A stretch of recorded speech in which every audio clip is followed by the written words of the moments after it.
So vector differentiation chapters में basic आपको सिर्फ और सिर्फ एक ही चीज पे ध्यान में रखना है, पार्शियल डिफरेंशिएशन। पार्शियल डिफरेंशिएशन आपको कभी भी रॉन्ग नहीं करना है। अगर पार्शियल डिफरेंशिएशन में थोड़ी भी प्रॉब्लम हुई तो आपको पूरा का पूरा कॉन्सेप्ट समझ में नहीं आएगा। सो बेसिक मैं यहाँ पर एक फंक्शन लिख रहा हूँ और आपसे मैं कुछ पार्शियल डिफरेंशिएशन पूछूंगा, इसका क्या आएगा। X square plus Y square plus X into Y. Let's make the partial differentiation with respect to x. How much it will be? क्या होगा इसका partial differentiation? चैट बॉक्स में रिप्लाई कीजिए जल्दी जल्दी।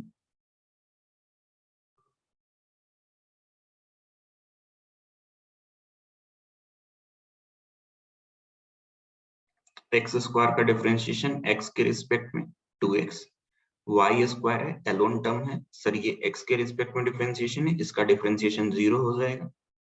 यहाँ पे डिफरेंशिएशन करेंगे तो x का डिफरेंशिएशन 1 एंड y मल्टीपल में है तो मैं यहाँ पर प्लस y लिख लूंगा। सिमिलरली जब मैं y के रिस्पेक्ट में डिफरेंशिएशन करूं तो y के रिस्पेक्ट में डिफरेंशिएशन सर एक्स स्क्वायर का डिफरेंशिएशन 0, y स्क्वायर का डिफरेंशिएशन 2y एंड y का differentiation 1 multiple with x, so this will be x only. तो इस तरीके से हमें पार्शियल डेरिवेटिव करने हैं और जिनको ये पार्शियल डिफरेंशिएशन पे कमांड होगा इस चैप्टर्स पे कहीं पे कोई भी प्रॉब्लम्स नहीं आने वाली।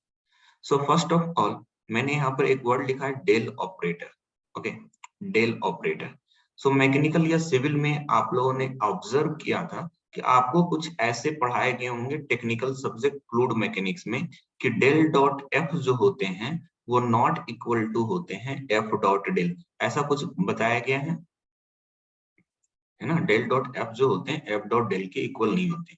तो वहां पर क्यूरियोसिटी अपनी जनरेट होती है कि सर आपने ऐसा पढ़ाया मैथ में कि ए डॉट बी जो होता है वो बी डॉट ए के इक्वल होता है। It means vector dot product जो होता है कम्यूटेटिव नेचर का होता है। तो यहाँ पर ये कम्यूटेटिव नेचर क्यों फॉलो नहीं कर रहा है, यहाँ पर जो ये कम्यूटेटिव नेचर है वो क्यों नहीं फॉलो कर रहा है। जब a dot B B dot A के इक्वल होता है तो del dot F F dot del के इक्वल क्यों नहीं होता है, ये हमारे क्यूरियोसिटी है। तो सिंपल सा स्टेटमेंट ये है कि अगर मैं कुछ ऐसा लिखूं d upon D x sine x, okay, और मैं कुछ ऐसा लिखूं sine x d upon D x, both the things are same? No sir, d upon dx is a operator। ये सिस्टम के पहले ऑपरेट हो रहा है या सिस्टम के बाद ऑपरेट हो रहा है ये मैटर रखेगा। It means del dot F में डेल जो है वो एक ऑपरेटर है। वेरी गुड रिकेश, डेल जो है वो एक ऑपरेटर है। अगर मैं इस फंक्शन के पहले अप्लाई करूं या इस फंक्शन के बाद में अप्लाई करूं definitely it will be different one. Okay, so del operator का डेफिनेशन सिंपल सा है, partial derivative with respect to x I vector, partial differentiation with respect to y j vector and partial derivative with respect to k z k vector, है ना।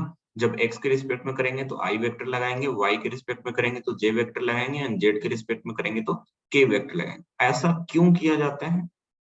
अगर मैं किसी function का x के रिस्पेक्ट में पार्शियल डिफरेंशिएशन करता हूं, x के रिस्पेक्ट में पार्शियल डिफरेंशिएशन करता हूं तो पार्शियल डिफरेंशिएशन करने पे ये rate of change with respect to x दे रहा है। इट मींस ये मुझे ये बता रहा है कि x के डायरेक्शन में क्या चेंजिंग है। तो सर x के डायरेक्शन इट मींस कौन सी वेक्टर को लेगा, वो i वेक्टर। सिमिलरली अगर मैं y के रिस्पेक्ट में पार्शियल डिफरेंशिएशन करता हूं तो ये rate of change of function in the y direction बता रहा है, y direction it means j, similarly for z also. So ये हो गया डेल ऑपरेटर का concept. Now we will work on Laplace operator. Okay, आप लोगों को ये चीजें समझ में आ चुकी होंगी कि अगर कोई वेक्टर a है a1i plus a2j plus a3k, ये कोई वेक्टर a है and there is another vector b b1i plus b2j plus b3k।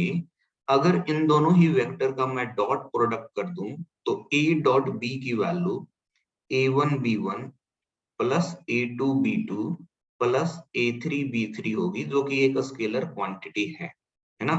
तो यहाँ पर डेल स्क्वायर लिखा हुआ है, मैंने क्या किया डेल का डॉट प्रोडक्ट डेल के साथ किया, डेल का डॉट प्रोडक्ट डेल के साथ कर रहे हैं। ऐसा करने से बेनिफिट क्या हो रहा है हमें कि ऑब्जर्व करना, डेल डॉट डेल को मैं कुछ ऐसा लिख रहा हूं कि it is equal to del square. क्योंकि आपको मैंने ऐसा भी कुछ पढ़ाया था कि वेक्टर ए है, अगर इसी को मैं वेक्टर ए के साथ डॉट प्रोडक्ट कर लूं तो ये मॉड ऑफ ए का स्क्वायर हो जाएगा।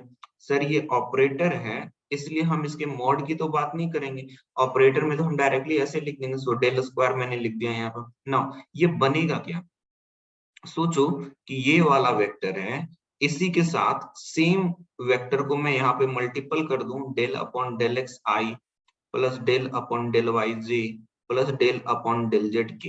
तो सर सिमिलर क्वांटिटी सिमिलर के साथ मल्टीपल होंगे, it means del upon del x के साथ ऑपरेट हो रहा है, तो ये बना रहा है del square upon del x square. हम लोगों ने ऐसा पढ़ रखा है डिफरेंशिएशन में कि डी अपॉन डी एक्स 2 बार ऑपरेट होगा तो ये डबल डेरिवेटिव कहलाएगा D square upon D x square, है ना। तो सेम चीजें अप्लाई होगी और ये डॉट प्रोडक्ट बनकर ऐसी क्वांटिटी बनाएगा। क्लियर हुआ ये दोनों ऑपरेटर? दोनों ऑपरेटर क्लियर हो गए सबको?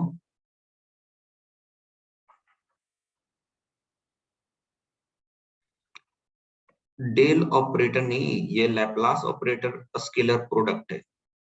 Laplace operator is dot product of del operator, है ना। 2 बार मैं डेल ऑपरेटर का डॉट प्रोडक्ट कर दिया, मुझे लैपलास ऑपरेटर मिल गया। ओके नाउ इसमें एक चीज मुझे बताओ कि डेल ऑपरेटर एक वेक्टर ऑपरेटर है या स्केलर ऑपरेटर है? किस टाइप का ऑपरेटर है ये?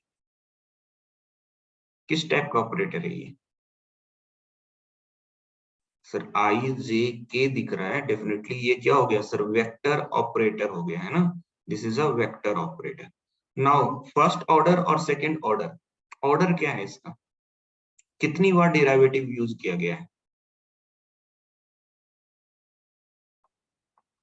First, so we will see first order vector operator.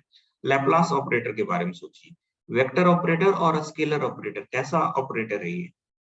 तो this is a scalar operator, है ना, ये स्केलर ऑपरेटर है। नाउ ये जो स्केलर ऑपरेटर निकल कर आ रहा है ये किस ऑर्डर का है? Sir this is of second order. देखो बहुत ही छोटी छोटी चीजें भी इन्वॉल्व कर रहा हूँ, लोग इन सब चीजों पे ध्यान नहीं देते हैं। जब क्वेश्चंस आ जाएगा एग्जाम में उस दिन रियलाइज होगा कि हाँ सर ऐसे भी क्वेश्चंस बनते हैं। Okay now we are talking about a scalar valued function. Okay, so most of the questions जब आप वेक्टर डिफरेंशिएशन का करोगे तो वहां पर आपको हमेशा ये वर्ड यूज किया हुआ रहेगा, स्केलर वैल्यूड फंक्शन। हम किसी भी फंक्शन, एक फाई डिनोट कर लें, एफ डिनोट कर लें, एच डिनोट कर लें, वो आपके ऊपर डिपेंड करता है। वो एक फंक्शन है एक्स वाई जेड के वेरिएबल का, एक फंक्शन है एक्स वाई जेड के वेरिएबल का, वैसे फंक्शन को मैं स्केलर वैल्यूड फंक्शन बोलूंगा। जैसे कि मैंने यहाँ पर एग्जांपल दे रखा है, this is a scalar valued function. Okay so just let me know if I am writing f x comma y comma z is equal to 1, is it a scalar valued function? Say yes और no, क्या ये scalar valued function है? Yes, this is a constant function, that is a scalar valued function. क्योंकि sir इसमें i j के का कोई concept नहीं है, ये स्केलर वैल्यूड फंक्शन होगा। उसी तरीके से ये सारे एग्जांपल्स जो मैं लिख रहा हूँ, all these are scalar valued function. X square y z लिखा, sir this is a scalar valued function, कहीं पे आई जे के का कोई भी कॉन्सेप्ट नहीं आ रहा है, ये scalar valued function. Okay now let's move forward with the vector valued function. Okay vector valued function वैसे फंक्शंस होंगे जिसमें आई जे के का कॉन्सेप्ट इन्वॉल्व होगा। ओके आई के साथ f1 मल्टीपल है, जे के साथ f2 मल्टीपल है एंड के के साथ f3 मल्टीपल में, f2 f3। ओके ये f1 f2 f3 कोई भी स्केलर वैल्यूड फंक्शंस हो सकते हैं। f1 f2 f3 are scalar valued function. ये चीज को अपने को ध्यान में रखना है। f1 f2 f3 जो है वो स्केलर वैल्यूड फंक्शन है और f जो बना रहा है वो एक वेक्टर वैल्यूड फंक्शन बन रहा है।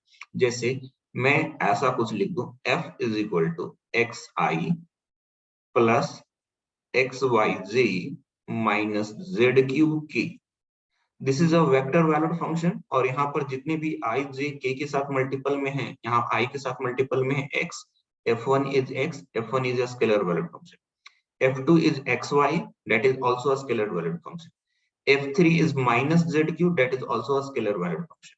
So I hope कि आप लोगों को वेक्टर वैल्यूड फंक्शन का कॉन्सेप्ट क्लियर हो गया होगा कि वेक्टर वैल्यूड फंक्शन हम किसे बोलेंगे. Clear to all? Yes. Now the concept is, अब यहाँ से कॉन्सेप्ट स्टार्ट हो रहा है. First one, gradient. 11th 12th standard या 10th स्टैंडर्ड में हमने ये वर्ड सुना था टू डायमेंशनल ज्योमेट्री में, जहां पे हम लोग स्लोप निकाला करते थे, slope of a line, slope of A line. और स्लोप ऑफ ए लाइन को समटाइम्स हम लोग ग्रेडियंट भी बोला करते थे, ग्रेडियंट भी बोला करते थे. याद है सभी को? है ना? तो इन जनरल जब हम लोग 12th स्टैंडर्ड में स्लोप पढ़ते थे, उसको क्या लिखते थे? Sir slope is change in y upon change in x. हम लोग कुछ ऐसे लिखते थे ना, y2 minus y1 upon x2 minus x1, ये स्लोप देता था, है ना? ये क्या है सर? चेंज इन y है, और ये क्या है? चेंज इन x है. जब दो वेरिएबल थे तो हम उस तरीके से स्लोप डिफाइन कर लेते थे, लेकिन अगर मल्टीपल वेरिएबल होते हैं तो उन्हीं स्लोप को हम ग्रेडियंट के नाम से जानते हैं.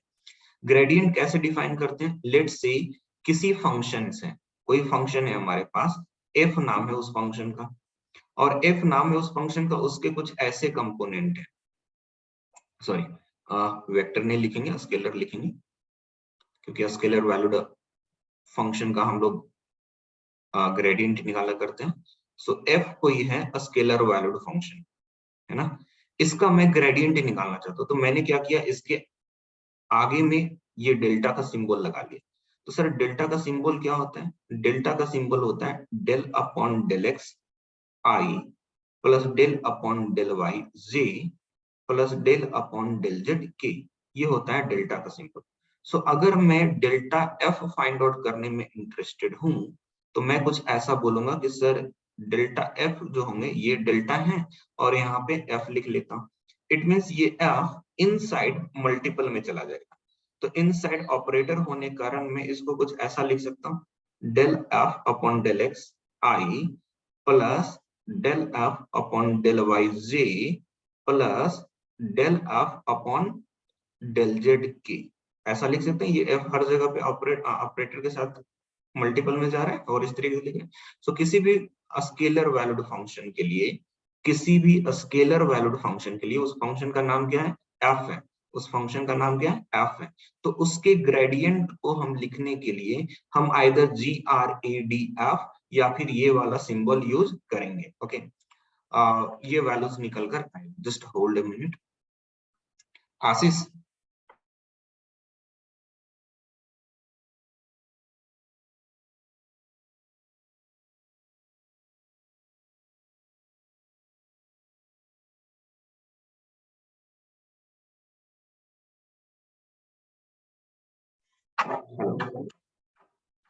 ओके, तो इसमें सबका डाउट क्लियर हुआ?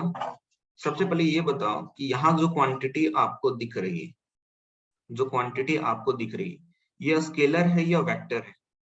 दिस इज अ स्केलर और vector? Sir this is a vector. So always ध्यान में रखिएगा कि gradient of any scalar valued function is always a vector function, is always a vector function. ये चीज आपको हमेशा ध्यान में रखना है. ओके, अब इसमें तो कुछ बचा ही नहीं सर. देखो सिंपल सा है, मैंने यहाँ पर एक डायग्राम बना रखा है. जानबूझकर मैंने ऐसे 3D में डायग्राम लिए. लेट्स से इस 3D के डायग्राम पे मैंने यहाँ पर कोई पॉइंट चूज किया. अगर मैं इस पॉइंट को चूज करता हूँ, तो देखो ये ऐसे सरफेस हैं जहां पे rate of change in x direction different होगा. सर वाई के डायरेक्शन में अगर मैं रेट ऑफ चेंज निकालूं, तो सर वो वाई के डायरेक्शन में डिफरेंट होंगे, एंड जेड के डायरेक्शन में भी रेट ऑफ चेंज क्या होंगे सर? डिफरेंट दिख रहे हैं, है ना? तो सेम चीजें देखो, rate of change in x direction, y direction, z direction. Partial derivative करना हमने सीखा है. जो जिसके डायरेक्शन में रेट ऑफ चेंज है उसी के वेक्टर के साथ मैंने मल्टीपल कर लिया है. Clear to all? चलो, तो स्टार्ट करते हैं गेट 2014 के एक सिंपल से क्वेश्चन के साथ. इस क्वेश्चन में पूछा गया है, find the magnitude of gradient of a function f. Function यहाँ पे दिया हुआ है. फर्स्ट क्वेश्चन है, ऑब्जर्व कीजिए. सर ग्रेडियंट फाइंड आउट करने के लिए, किसी भी स्केलर वैल्यूड फंक्शन का ग्रेडियंट फाइंड आउट करने के लिए मुझे partial derivative with respect to rate of change with respect to space बोलते हैं. Rate of change with respect to space कब बोलेंगे, हम इसको बोलेंगे rate of change with respect to space. लेकिन अगर मैं कुछ ऐसा बोल रहा हूँ del f upon del x, तो मैं बोलूंगा rate of change with respect to x only, या ये एक्स के रिस्पेक्ट में डिफरेंशिएशन किया। लेकिन अगर आप डेल्टा एफ की बात करो तो सर उसमें एक्स वाई जेड तीनों इन्वॉल्व हो गए, तो मैं उसमें स्पेस बोल सकता हूँ। Okay, so del f upon del x i plus del f upon del y z plus del f upon del z k। Okay, तो f फंक्शन दिया हुआ है, उसका partial derivative with respect to x करेंगे।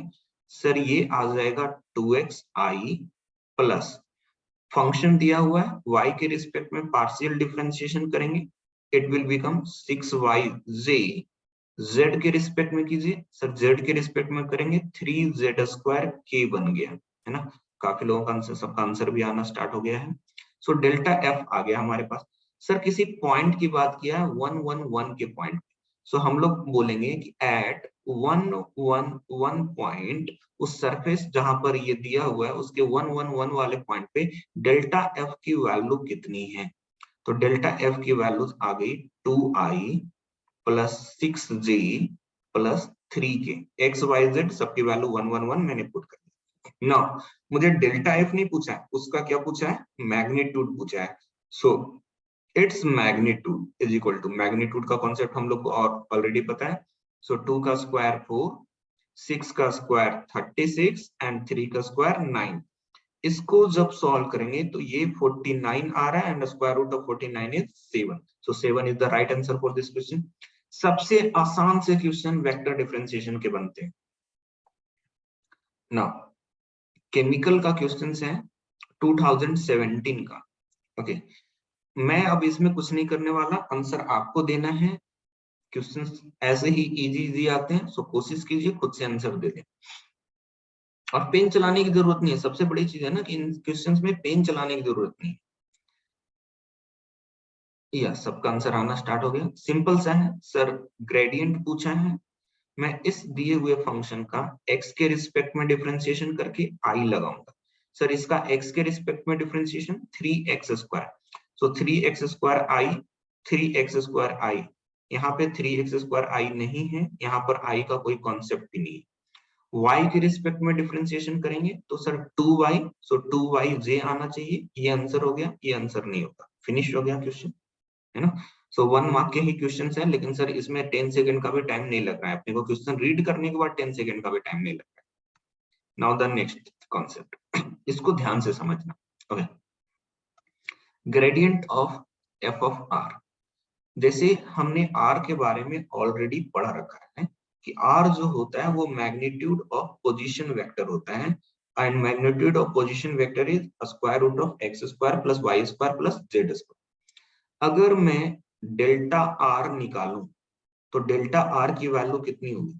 Sir आप लिखोगे del r upon del x i plus del r upon del y z plus del r upon del z की, ऐसा लिखेंगे डेल्टा आर की वैल्यू। अब delta r upon delta x की values मैंने आपको ऑलरेडी बता रखा है सर, वो x अपॉन आर होता है। So x upon r i plus similarly y upon r j plus z upon r k. इस पूरे टर्म्स में मुझे 1/r कॉमन दिख रहा है, तो मैंने 1/r को कॉमन ले लिया, तो मेरे पास बच रहा है xi plus Y j plus Z के, है ना। तो ये डेल्टा आर की वैल्यूज मुझे किसके इक्वल मिली, सर मुझे मिल रहा है वेक्टर आर अपॉन आर के इक्वल मिल रहा है ना। वेक्टर आर अपॉन आर के इक्वल, और ये इंपॉर्टेंट हो गया हमारे लिए। अब इसी का यूज करेंगे, एंड हम लोगों ने डेरिवेटिव में चेन रूल पढ़ा था। चेन रूल क्या होता है सर, कि लेट से कोई फंक्शन है, वो x² का फंक्शन है, एंड इसका डिफरेंशिएशन कर रहे हैं हम लोग x के रिस्पेक्ट में, तो हम लोग इसको ऐसे लिख लेते हैं कि सर पहले आप इस फंक्शन का डेरिवेटिव x² के रिस्पेक्ट में कर लो, एंड x² का फिर x के रिस्पेक्ट में कर लो, that is called a chain rule. देखो ये दोनों कैंसिल आउट होकर सेम तो बचेगा, तो हम इसको ऐसा लिख सकते हैं F dash x² into derivative of this one, इसका जो भी डेरिवेटिव होगा वो मैंने यहाँ पर लिख लिया, है ना। इसी को चेन रूल बोलते हैं। अब ये चेन रूल मैं उस फंक्शन पे अप्लाई करने वाला हूं जो फंक्शन आर वेरिएबल का है। ओके, तो मैंने यहाँ पर एक फंक्शन ले लिया, let's say this function is of variable r, और मैं इसका ग्रेडियंट निकालना चाहता हूँ। तो जब हम ग्रेडियंट निकालते हैं तो हम डिफरेंशिएशन आर के रिस्पेक्ट में करते हैं या फिर एक्स वाई जेड के रिस्पेक्ट में करते हैं? किसके रिस्पेक्ट में डिफरेंशिएशन होता है? आर के रिस्पेक्ट में करते हैं या एक्स वाई जेड के रिस्पेक्ट में?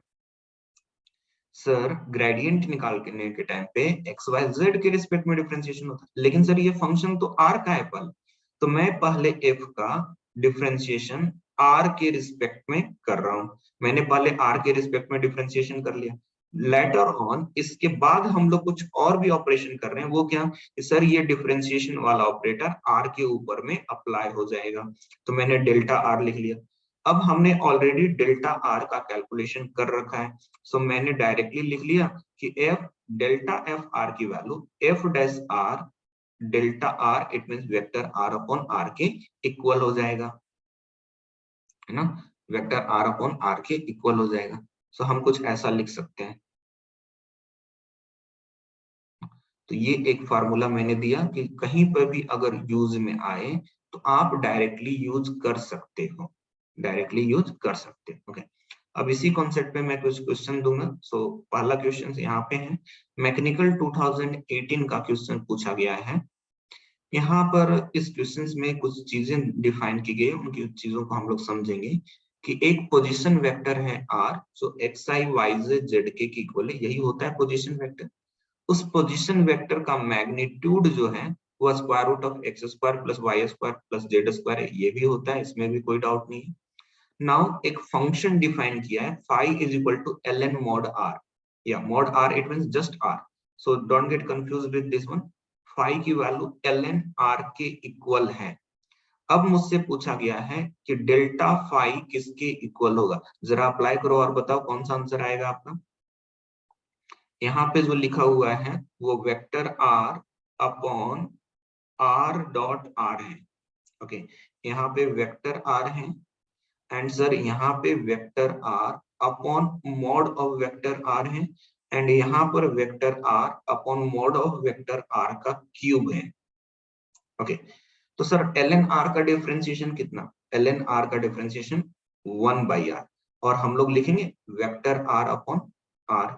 सो हमें क्या मिल गया? सर हमें मिल गया vector are upon r square. R square को क्या लिख सकते हैं? R is mod of r, तो हम आर डॉट आर को आर स्क्वायर भी लिख सकते हैं, है ना। सो ये आंसर हो गया सी। सिंपल क्वेश्चंस आते हैं, कोई डिफिकल्टी नहीं आनी चाहिए इसमें। नाउ अब हम लोग बात करते हैं किसी normal of a surface. Okay, already देखो सारे कॉन्सेप्ट एक दूसरे से लिंक है। मैं कल जब आपको प्लेन का कॉन्सेप्ट समझा रहा था कि अगर मुझे किसी प्लेन का डायरेक्शन चाहिए तो प्लेन का डायरेक्शन उसके नॉर्मल के डायरेक्शन से ही मिलता है। प्लेन का डायरेक्शन हम कैसे डिफाइन करते हैं? नॉर्मल के डायरेक्शन से। ओके, तो यहाँ पर कोई सरफेस है, देखो रेड कलर से मैंने कोई सरफेस दिया है, उस पे मैंने कोई पॉइंट पी चूज कर लिया। अब इस पी पॉइंट को मैंने चूज किया, मैंने बोला कि इसके टेंजेंट एक प्लेन होगा, उस सरफेस के उस पॉइंट पी पर मैं एक टेंजेंट प्लेन ड्रॉ कर रहा हूँ। ओके, तो उस टेंजेंट प्लेन का डायरेक्शन कहाँ से मिलेगा? सर उस टेंजेंट प्लेन का डायरेक्शन मुझे इसी एन वेक्टर से मिलेगा, है ना। अच्छा, कोई भी कर्व होता है, उस कर्व के किसी पॉइंट पे अगर मुझे टेंजेंट लाइन ड्रॉ करने होते हैं तो टेंजेंट लाइन का स्लोप निकालने के लिए, टेंजेंट लाइन का ग्रेडियंट निकालने के लिए उस फंक्शन का वन वेरिएबल में हम लोग क्या किया करते थे कि टेंजेंट लाइन का स्लोप मिल जाए। टेंजेंट लाइन का स्लोप कैसे फाइंड आउट होता था? सर डिराइवेटिव करके, है ना, एफ डैश एक्स करके हम टेंजेंट लाइन का स्लोप फाइंड आउट करते थे। तो सेम वे में यहाँ पर एक सरफेस है phi is equal to f x comma y comma z, मुझे इसके टेंजेंट प्लेन चाहिए, तो टेंजेंट प्लेन हम निकालने के लिए हम लोग partial derivative with respect to x कर लिया करेंगे, है ना, partial derivative with respect to y कर लिया करेंगे, एंड जेड भी करेंगे। इट मींस टेंजेंट प्लेन का जो ग्रेडियंट होगा वो सेम ग्रेडियंट होगा जो हम लोगों ने ऑलरेडी पढ़ रखा है ना। तो ये आ गया। अगर मुझसे किसी ने यूनिट नॉर्मल वेक्टर पूछा, ये तो हो गया नॉर्मल वेक्टर का कॉन्सेप्ट। और अगर मुझसे किसी ने यूनिट नॉर्मल वेक्टर पूछा तो सर कॉन्सेप्ट बिल्कुल सेम है। अगर कोई वेक्टर ए दिया हुआ है और मुझसे यूनिट वेक्टर ए कैप पूछा हो तो दिए हुए वेक्टर को उसके मैग्नीट्यूड से डिवाइड करने के बाद मुझे यूनिट वेक्टर मिल जाता है। देखो एन कैप नॉर्मल का जो वेक्टर है वो ग्रेडियंट ऑफ दिस सरफेस के इक्वल है। अगर मुझे यूनिट नॉर्मल वेक्टर पूछा तो ये डेल्टा फाई लिया एंड उसी के मैग्नीट्यूड से मैंने डिवाइड कर लिया, that will give the unit normal vector. अब यहाँ पर कुछ चीजें और भी मैं बता रहा हूँ, उन चीजों को नोट डाउन करेंगे। Equation of tangent plane, tangent plane का इक्वेशन क्या होगा? तो मैं लिखूंगा सर टेंजेंट प्लेन का equation a x plus b y plus c z is equal to d, tangent plane का इक्वेशन हो। अब ए क्या है? ए क्या था? हम लोगों ने पढ़ा था direction ratio in direction of x vector, and वो डायरेक्शन रेशियो कैसे फाइंड आउट करेंगे sir? Del upon del x of f function, जो एफ फंक्शन है उसी का हम एक्स के रिस्पेक्ट में डिफरेंशिएशन कर रहे हैं, वो हमें ए दे रहा है। सिमिलरली बी कैसे मिलेगा? Delta phi upon delta y. Now c लेने के लिए del phi upon del z, ऐसे हम एबीसी निकालें। अब ये क्या है? ये जो ग्रेडियंट लिख रहे हैं ना हम लोग, ये वैसा ही तो टर्म है, del phi upon del x i plus del phi upon del y g plus del phi upon del z की, ऐसा ही तो है। तो मैच कर लो सर, ये वाली जो क्वांटिटी है वो ए के इक्वल है, ये वाली जो क्वांटिटी है वो बी के इक्वल है, और यहाँ पर जो क्वांटिटी है वो सी के इक्वल। अब हमारा मोटिव ये होना चाहिए कि सर ये डी कैसे कैलकुलेट किया जाए। ये तो आपने कैलकुलेट कर लिया क्योंकि वो पॉइंट पी दिया हुआ है, उस पॉइंट को इसमें पुट करोगे तो वो आपको सारे वैल्यूज ए बी सी आ जाएंगे। अब मेरा कंसर्न है डी कैसे मिलेगा? सर ये जो टेंजेंट प्लेन बना रहे हो वो पॉइंट पी पे ही बना रहे हो ना, तो पी का कोऑर्डिनेट मैं इसमें पुट कर लूंगा। सो लेट्स से पी का कोऑर्डिनेट है x1 y1 z1। इस इक्वेशंस में हम पुट करेंगे, इस इक्वेशंस में हम लोग पुट करेंगे एंड पुट करके हम लोग डी की वैल्यू निकालेंगे on substituting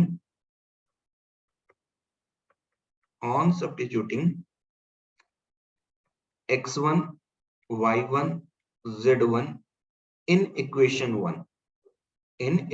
1।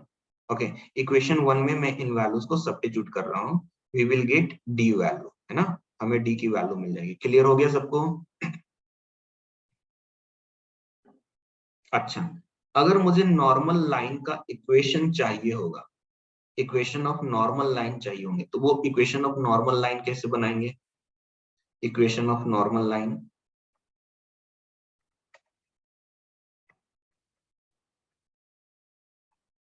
आपको मैंने ऑलरेडी बताया कि direction of plane and direction of normal line is same, because plane का डायरेक्शन ही नॉर्मल लाइन का डायरेक्शन होता है। तो sir equation of normal line बनाना है, किस पॉइंट पे बना रहे हैं हम लोग normal line? x1 y1 z1 पे।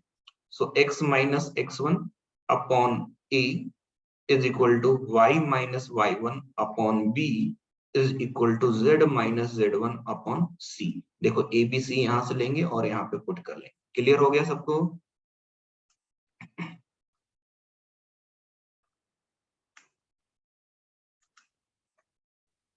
बोलिए। यस, अब आते हैं क्वेश्चंस पे। देखो यहाँ पर एक क्वेश्चंस रखे हैं मैंने, एक सरफेस, दो सरफेस दिए हुए हैं। एक सरफेस है x square plus Y square plus z square equal to 9 and दूसरा सरफेस है z equal to x square plus Y square minus 3। मुझसे पूछा है कि इन दोनों ही सरफेस पे एक पॉइंट है 2-1 2, उस पॉइंट पे उन दोनों सरफेस के बीच में एंगल क्या बन रहा होगा? सिंपल सा कॉन्सेप्ट ऐसा समझ लो कि ये किसी पॉइंट पी पे इंटरसेक्ट कर रहे हैं ये दोनों सरफेस, तो इनके बीच का एंगल क्या होगा मुझे वो फाइंड आउट करना है। तो देखो अगर मैं यहां से नॉर्मल ले लूं और मैं यहां से नॉर्मल ले लूं, दूसरे वाले सरफेस के नॉर्मल ले लूं, ये फर्स्ट नॉर्मल है और ये सेकेंड नॉर्मल, तो मैं कुछ ऐसा बोल सकता हूँ क्या कि जो नॉर्मल के बीच का एंगल होगा वही एंगल सरफेस के बीच के होंगे। नॉर्मल के बीच का एंगल सरफेस के बीच का एंगल होगा। यस, तो हमारा टास्क यहाँ पर है फर्स्ट वन कि आप फर्स्ट का नॉर्मल निकालिए एंड सेकेंड का नॉर्मल निकालिए। So my first task is to calculate the normal of first surface. So first surface let say उसका नाम F1 है, तो निकालिए इसकी वैल्यूज इस पॉइंट पे कितनी आएगी। तो सर सबसे पहले मैं partial differentiation with respect to x करने वाला हूं। सो 2xi similarly 2yj plus 2zk ये आ गया। इस पॉइंट को ध्यान में रखेंगे, इसको भी तो पुट करना है क्योंकि इसी पॉइंट पे तो पूछा है। सो n1 vector eight point 2 minus 1 2 की वैल्यू कितनी हो जाएगी। सर 2 पुट करो, 2 2 जा 4i माइनस 1 पुट कीजिए माइनस 2j 2 पुट कीजिए प्लस 4k। ओके, ये n1 की वैल्यू आ चुकी है। Now let's look for n2 vector.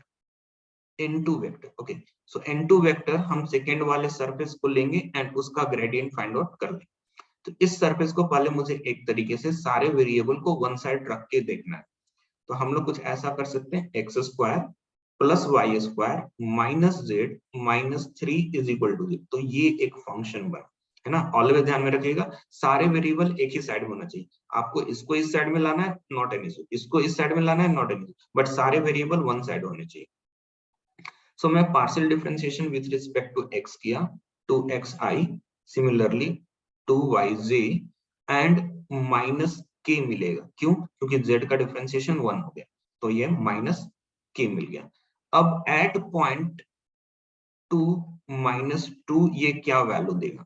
So n2 vector is equal to 2 2 4i plus minus 1 put करने, सो y की वैल्यूज माइनस 1 पुट कर रहा हूं मैं यहाँ पे, तो ये बन जाएंगे माइनस 2j, है ना। और लास्ट वाला टर्म तो माइनस के है ही, तो ये बन गया हमारे n2 वेक्टर।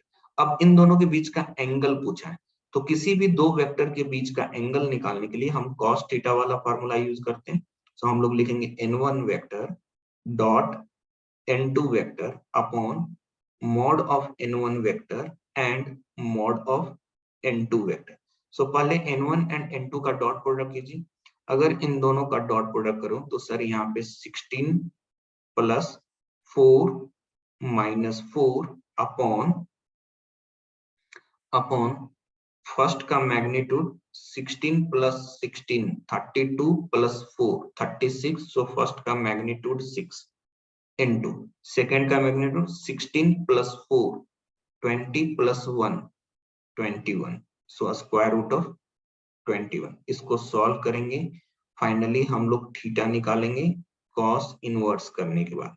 सो कॉस इनवर्स 16 अपॉन 6 रूट 21, इसकी वैल्यूज निकाल लो। अगर डिग्री में पूछा है तो डिग्री में आंसर देंगे एंड रेडियन में पूछा है तो रेडियन में आंसर देंगे। मैंने अपने मन से क्वेश्चन रखा है इसलिए यहाँ पर मैंने मेंशन नहीं किया डिग्री और रेडियन। डिग्री में पूछा है तो डिग्री में आंसर दे देना है, रेडियन में पूछा है तो कैलसी को रेडियन मोड में रखकर आंसर दे देना, ठीक है। तो आई होप कि सबको समझ में आ गया होगा कि किस तरीके के स्टेप्स करने हैं। 54.41 डिग्री, ओके, सो आपका आंसर आ रहा है 54.41 डिग्री।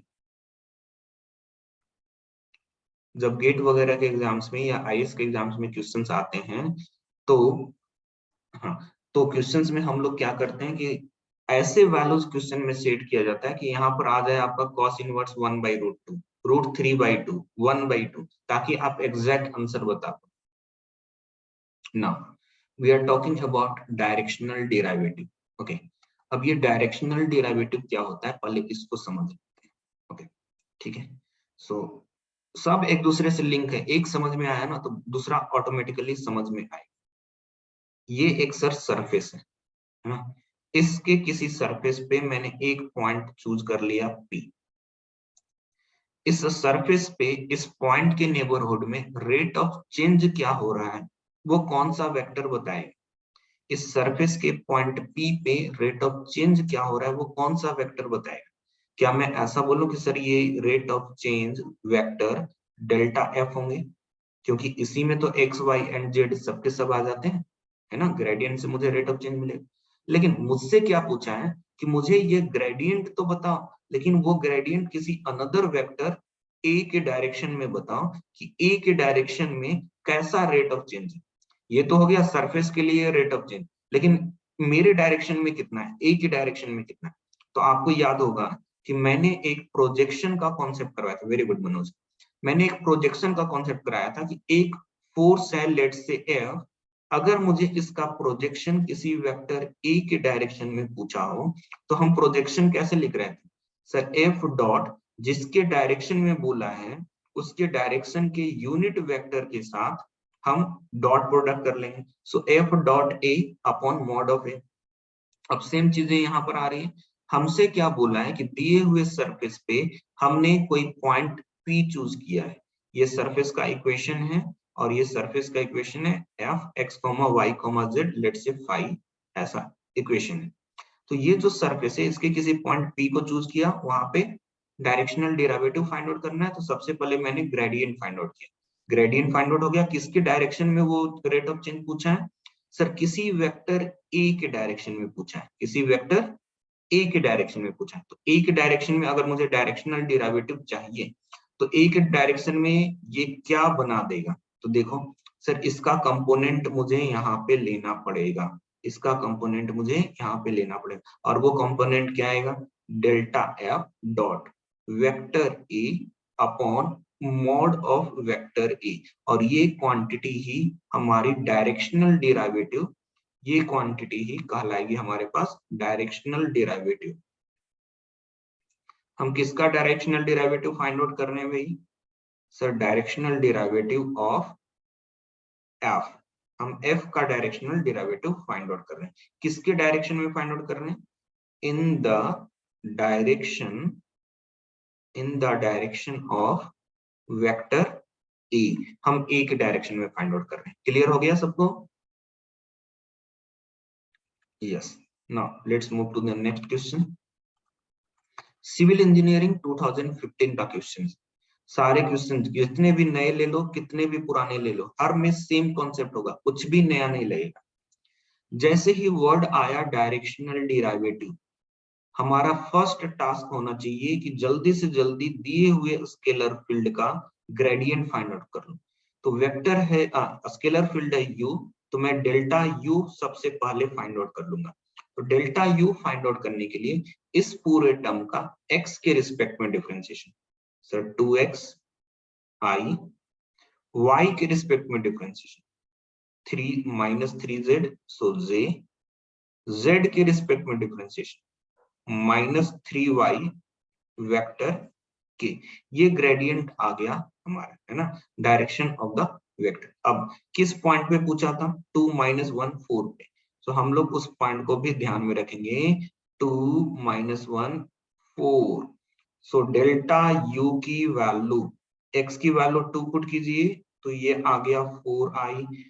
z की वैल्यू कितनी है, z की वैल्यू 4 है। स्टूडेंट यहाँ पे गलती करते हैं, यहाँ पे x पुट कर देते हैं, यहाँ पे y पुट कर देते हैं, यहाँ पे z पुट कर देते हैं। ये चीज ध्यान में रखना, जो दिया हुआ है उसी के अकॉर्डिंग पुट करें। ये क्या है सर x, ये वैल्यू क्या है y, और ये वाली वैल्यू क्या है z। सो जहां जहां जो वैल्यू है वो पुट करो ना, x की वैल्यू 2, तो 2 2 जा 4i, z की वैल्यू पुट कीजिए 4, सो -12 j आ गया, एंड यहाँ पे y की वैल्यू पुट करनी है -1, so minus minus plus 3k।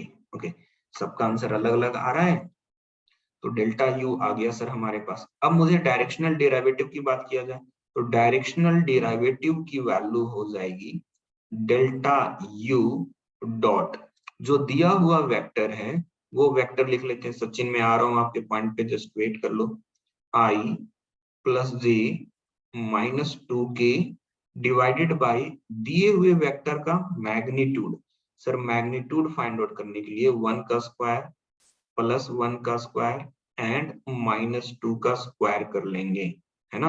तो डेल्टा u क्या दिया हुआ है, डेल्टा u दिया हुआ है 4i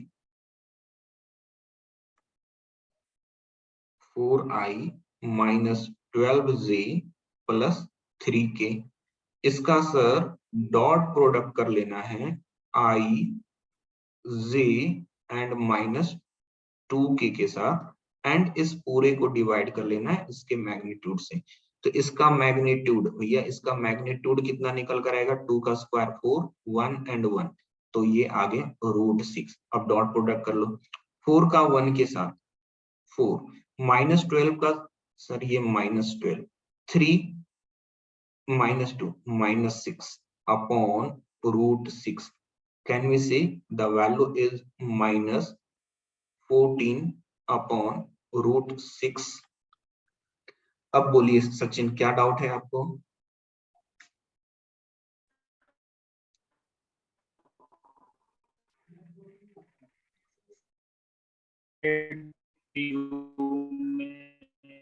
आपका वॉइस ब्रेक हो रहा है सचिन, आपका वॉइस वॉइस ब्रेक हो रहा है, चैट बॉक्स में टाइप कर सकते हो क्या?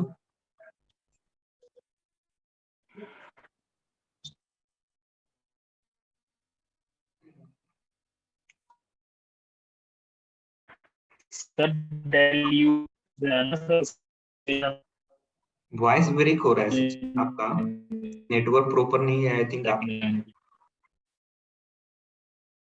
चैट बॉक्स में एक बार टाइप कर लो।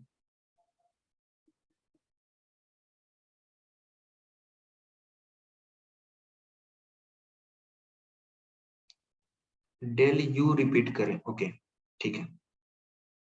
देखो ग्रेडियंट फाइंड आउट करना हम काफी स्टार्टिंग से ही कर रहे हैं।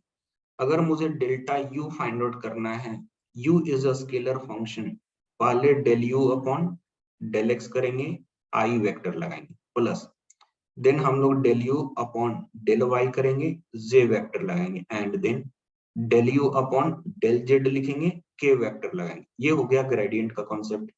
तो del u upon del x इस पूरे टर्म का पार्शियल, क्योंकि यू यही है, ये पूरा फंक्शन यू है, ये यू नहीं है। स्टूडेंट यहाँ भी मिस्टेक करते हैं, इसका पार्शियल डिफरेंशिएशन एक्स के रिस्पेक्ट, ये पूरा टर्म यू है, तो इस पूरे का एक्स के रिस्पेक्ट में डिफरेंशिएशन, सर 2x आई प्लस इस पूरे का y के रिस्पेक्ट में डिफरेंशिएशन। जब इस पूरे का y के करेंगे तो ये तो 0 बन जाएगा, z कांस्टेंट रेट होगा, y का डिफरेंशिएशन 1 होगा, तो क्या बच गया सर, -3zj प्लस इस पूरे का z के रिस्पेक्ट में डिफरेंशिएशन कीजिए, सर यहाँ 0 मिलेगा, यहाँ पर z का डेरिवेटिव 1 हो जाएगा, बचेगा क्या, -3y बचेगा, तो मैं -3y के लिख दिया। क्लियर हुआ?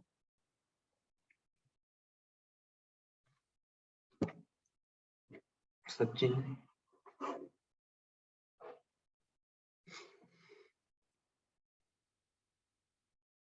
yes, now next question। Okay अब इस क्वेश्चन को खुद से करने का ट्राई करो। इलेक्ट्रिकल इंजीनियरिंग 2018 का क्वेश्चन है।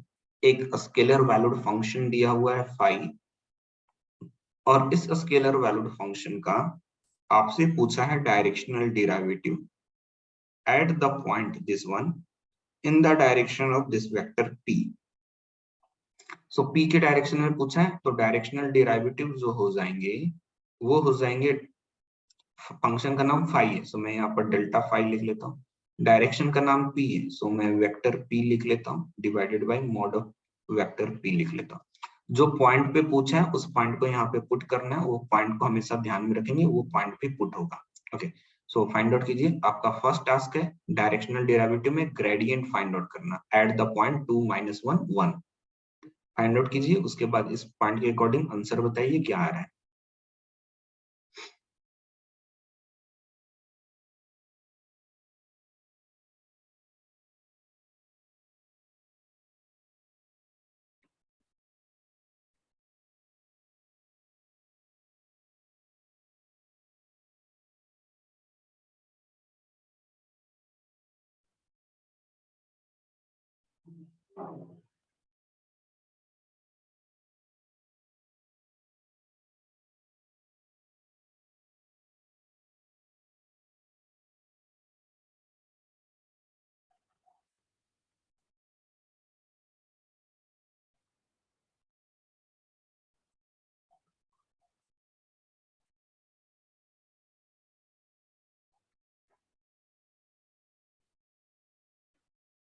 जो भी मिस्टेक करते हैं ना वो डिफरेंशिएशन में मिस्टेक करते हैं और पॉइंट पुट करने में मिस्टेक करते हैं, बाकी कोई मिस्टेक नहीं होता है। सर x की वैल्यू 2, y की वैल्यू -1, z की वैल्यू 1 पुट करना है। y की वैल्यू -1 पुट किया तो ये 1 बन गया, x एंड z का प्रोडक्ट 2 एंड इंटू 2, तो सर ये 4 बन गया। 4 + 1 5 बन गया, तो 5i बन रहा है पहले तो। उसके बाद हम सेकेंड वाले टर्म पे जाते हैं। चलो रमना और रुमना एंड रिकेश का आंसर आ चुका है। 2 into x into y, sir x into y करेंगे तो -2 बनेगा, 2 से मल्टीपल करेंगे सर ये -4 बनेगा। जेड स्क्वायर की वैल्यू 1, तो -4 + 1 ये बन जाएंगे -3j, है ना, -3j यहाँ पे आ रहा है। नेक्स्ट कैलकुलेट कीजिए।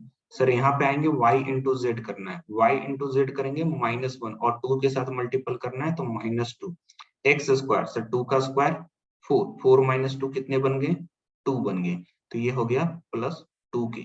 ये डेल्टा फाई की वैल्यू आ चुकी है अपनी। तो डेल्टा फाई की वैल्यूज मैं यहाँ पर लिख लेता हूँ, 5i - 3j +2k, ये वैल्यूज आ गई। इसका सर डॉट प्रोडक्ट करना है डायरेक्शन वाले vector, i +2j +2k, and इसके मैग्नीट्यूड से मुझे डिवाइड भी करनी है। तो इसका मैग्नीट्यूड कितना है सर, 2 का स्क्वायर 4, 2 का स्क्वायर 4, 1 का स्क्वायर 1, सो ये मैग्नीट्यूड 3 निकल कर आएंगे। डॉट प्रोडक्ट कर लो भाई, 5 1 जा 5, -3 into 2 -6, and 2 into 2 4, 4 divided by that was 3. So 5 + 4 9, 9 - 6 is 3, 3 divided by 3 we are getting 1. Yeah, so correct answer is option A. Now अब आप मुझे सिर्फ इतना बता दो, क्योंकि सारे क्वेश्चंस मुझे करने का मूड बिल्कुल नहीं है। अब मुझे ये बता दो कि ये क्वेश्चंस कर लोगे, सब देख लो, लैंग्वेज तक सेम रहेगा, कोई स्टेटमेंट चेंज नहीं करेगा इनका कि क्या है। जब कुछ चेंज ही नहीं कर रहा है सर, तो इसमें मैं अननेसेसरी मैं आपको क्वेश्चन क्यों कर रहा हूँ, खुद से ही कर लेंगे, है ना, खुद से ही कर लेंगे। जहां पर कुछ नए कॉन्सेप्ट्स बन रहे होंगे तो वहां पर मैं कराने का कोशिश भी करूँ। क्वेश्चन इज सेम ना। अब यहाँ से एक नया कॉन्सेप्ट पढ़ेंगे हम लोग। No, we are talking about maximum of directional derivative, है ना, मैक्सिमम ऑफ डायरेक्शनल डेरिवेटिव। ठीक है, अब मैक्सिमम ऑफ डायरेक्शनल डेरिवेटिव, सबसे पहले इसको प्रोजेक्शन से समझाने की कोशिश करता हूं। लेट से ये वेक्टर एफ है, या और ये कोई डायरेक्शन है ए, इनके बीच का एंगल थीटा है, तो एफ का प्रोजेक्शन ए के डायरेक्शन में क्या आएगा, आप बोलोगे सर एफ कॉस थीटा, है ना। ये तो समझ में आया होगा, लास्ट लेक्चर में मैंने बताया था प्रोजेक्शन, स्टार्ट यहीं से किया था कि सर प्रोजेक्शन जो आएगा वो एफ कॉस थीटा आएगा। अब मुझे ऐसा बताओ कि ये मैक्सिमम कब होगा, मतलब थीटा की किस वैल्यू के लिए ये प्रोजेक्शन मैक्सिमम होगा, थीटा की किस वैल्यू के लिए ये मैक्सिमम होगा। सर थीटा की वैल्यू 0 लेनी पड़ेगी। सर अगर मैं थीटा की वैल्यू 0 लूं, इट मींस जो एफ है एंड जो ए है दोनों क्या है, सेम डायरेक्शन में है, f and n in same direction, है ना, दोनों सेम ही डायरेक्शन में होना चाहिए। तो सेम चीजें मैं बोल रहा हूं यहाँ पर कि अगर मुझे किसी फंक्शन फाई का डायरेक्शनल डेरिवेटिव मैक्सिमम पूछा हो तो मैं बोलूंगा सर उसी के डायरेक्शन में जाना पड़ेगा, उसी के डायरेक्शन में जाना पड़ेगा। सो ये है डेल्टा फाई का डायरेक्शन, ये है डेल्टा फाई का डायरेक्शन।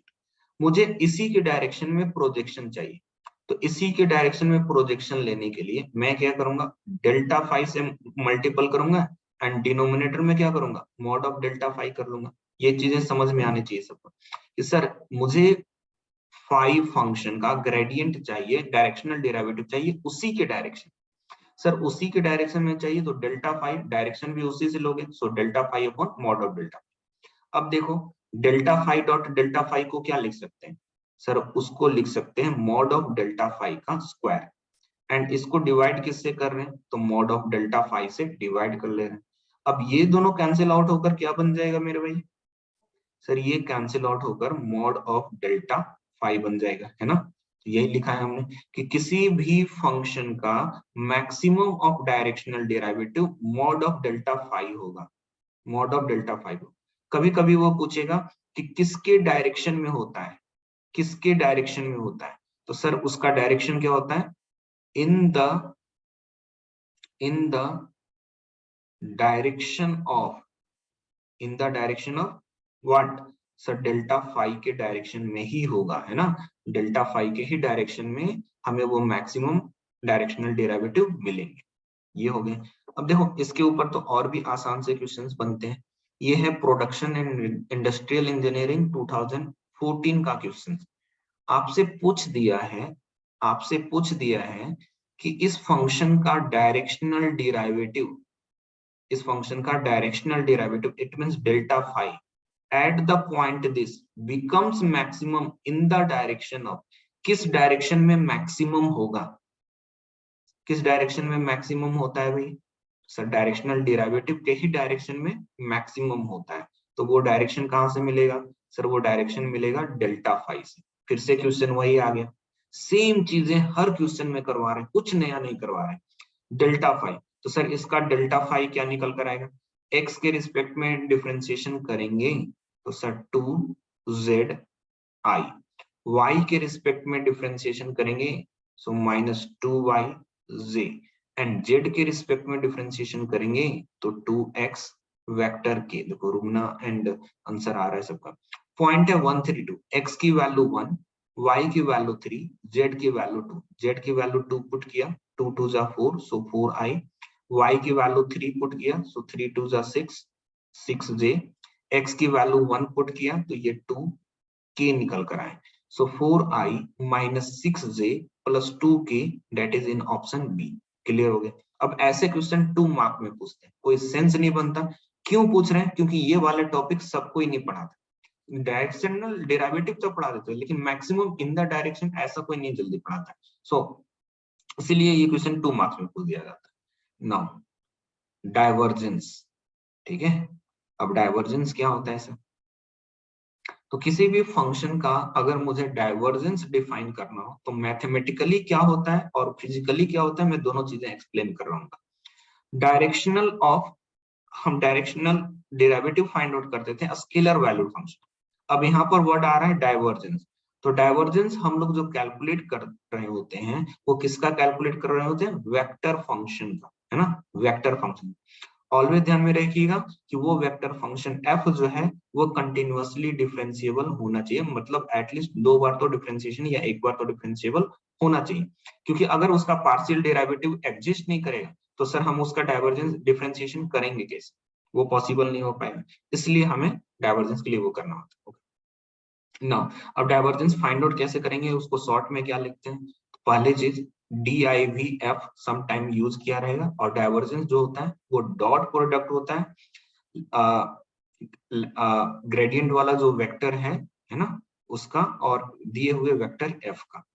तो डेल डॉट f की वैल्यू आपको डाइवर्जेंस दे देगा। तो डेल डॉट f आपने सर ये कैसे कैलकुलेट किया, ऑब्जर्व कर लेना। अगर मैं डेल डॉट वेक्टर f लिखता हूं तो डेल वेक्टर लिखेंगे del upon del x i plus del upon del y j plus del upon del z k vector. ये आ गया हमारा डेल ऑपरेटर का वैल्यू। नाउ डॉट प्रोडक्ट करना है एफ वेक्टर के साथ। एफ वेक्टर में f1i f2j f3k, तो मैंने यहाँ पर f1i plus f2j plus f3k ऐसा लिख लिया।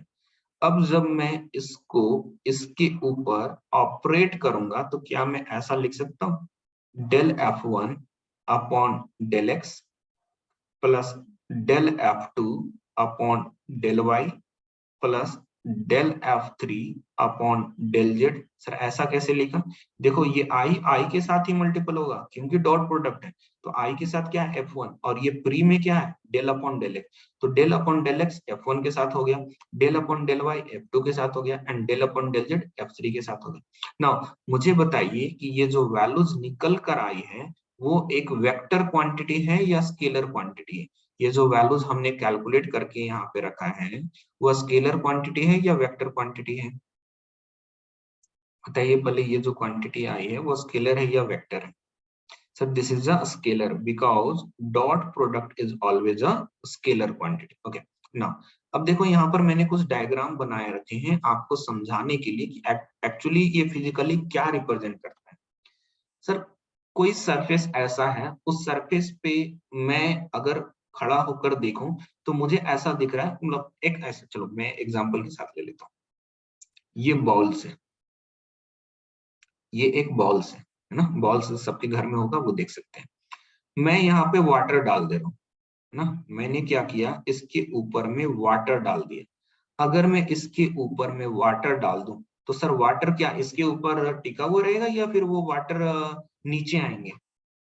वो वाटर नीचे आएंगे, वाटर का फ्लो होगा ना, वाटर का फ्लो होगा ना, है ना। तो सर क्या मैं ऐसा बोल सकता हूं कि एक्स के डायरेक्शन में भी वाटर का फ्लो होगा, वाई के डायरेक्शन में भी वाटर का फ्लो होगा? एंड सर वो नीचे तो आने ही वाले हैं, इस हाइट से वो नीचे ग्राउंड पे तो आने ही वाले हैं, ये ग्राउंड है तो ग्राउंड पे तो आने ही वाले हैं। जब ग्राउंड पे आएगा तो डेल एफ वो उसका जेड के डायरेक्शन में भी चेंज होगा और वो भी ग्रेटर देन 0 होगा। तो यही चीजें यहाँ पर बोली गई है कि डाइवर्जेंस का कॉन्सेप्ट क्या है। ओके, अब ध्यान से समझिएगा, कुछ चीजें यहाँ पर हमें इस तरीके से समझनी पड़ेगी। ये हमारा सोर्स वाला पॉइंट है और इस सोर्स वाला पॉइंट से बाहर की तरफ जा रहा है, बाहर की तरफ जा रहा है, ठीक है, बाहर। तो हम लोग बोलेंगे कि रेट ऑफ चेंज जो हो रहा है वो पॉजिटिव हो रहा है। अब जैसे कि मैं एक बाउल ऐसा ले लूं, मैं एक बाउल ऐसा ले लूं, है ना, इस बाउल में मैं यहाँ पर से टैप से वाटर डाल रहा हूँ। जब मैं वाटर कहीं से भी आपको यहाँ पे डालोगे, किसी भी डायरेक्शन से वाटर डालोगे, क्या सारा वाटर इस सेंटर की तरफ जाना स्टार्ट करेगा? सारा वाटर इस सेंटर की तरफ जाना स्टार्ट करेगा? यस। जब सेंटर की तरफ जाना स्टार्ट हो रहा है तो देखो ये वाला कंडीशन बन के आ रहा है, जिधर से भी डालो सब सेंटर की तरफ जा रहा है, सब सेंटर की तरफ जा रहा है। और जब मैंने ऐसा वाला बनाया था बाउल, तो हमने क्या ऑब्जर्व किया कि सिर्फ वाटर यहाँ पे डाल रहे हो लेकिन वो नीचे इधर इधर जा रहा है ना, वो इधर जा रहा है। फाइनली वो कहाँ पे आ रहा है? तो सर ग्राउंड लेवल पे आ रहा है। तो ये वाला केस हो गया, ये वाला केस हो गया। ओके, अब इस वाले केस की बात कीजिए, इस वाले केस की बात कीजिए। आप लोगों ने कितने लोग ऐसे वाले चीजें देखे होंगे? एक क्वाइल्स होते हैं, ओल्ड रेडियो वाले में ऐसे क्वाइल्स होते थे जिसमें एक कार्बन का रड होता था एंड उस कार्बन के रड के ऊपर कॉपर के वायर्स रहते थे जो फिक्स किए हुए रहते थे, वुंड किए हुए रहते थे, है ना। इसी वायर्स में मैं कुछ करंट को अप्लाई कर ले रहा हूँ, है ना। तो करंट को अप्लाई कर लेने के बाद, करंट को अप्लाई कर लेने के बाद यहाँ पे क्या जनरेट होता है, उसको क्या बोलते हैं, क्या बोलते हैं, क्या जनरेट होता है बताना जरा, बोलिए। ईएमएफ, ओके, फ्लक्स बोलेंगे उसको, क्या जनरेट होगा, फ्लक्स बोलेंगे, है ना, फ्लक्स बोला करेंगे। तो देखो सर फ्लक्स कुछ ऐसा हो रहा है, ऐसे ऐसे फ्लक्स जनरेट हो रहा है। अब मुझे बताइए कि इस वाले केस में क्या मैं ऐसा बोल दूं कि जितना फ्लक्स इससे बाहर आ रहा है उतनी ही फ्लक्स इसके अंदर भी जा रहे हैं? फ्लक्स जितने अंदर आ रहे हैं उतने फ्लक्स बाहर भी आ रहे हैं, है ना। तो सर इनपुट का फ्लक्स एंड आउटपुट का फ्लक्स दोनों सेम है। तो मैं क्या बोल रहा हूँ कि सर अगर मैं ये एक सपोज ग्लास ऑफ ग्लास है ना, ये एक कोई पॉट है जिसके अंदर मैं पानी डाल रहा हूँ, जितनी पानी मैं डाल रहा हूँ उतनी ही पानी बाहर जा रही है। अब आप क्या बोलोगे इसके लिए? सर कुछ भी नहीं है, कुछ भी नहीं है। तो जितने इनपुट है उतने आउटपुट भी है, सब कुछ कैंसिल हो गया। तो मैं बोलूंगा सर यहाँ पे कोई भी डाइवर्जेंस का कॉन्सेप्ट नहीं आएगा।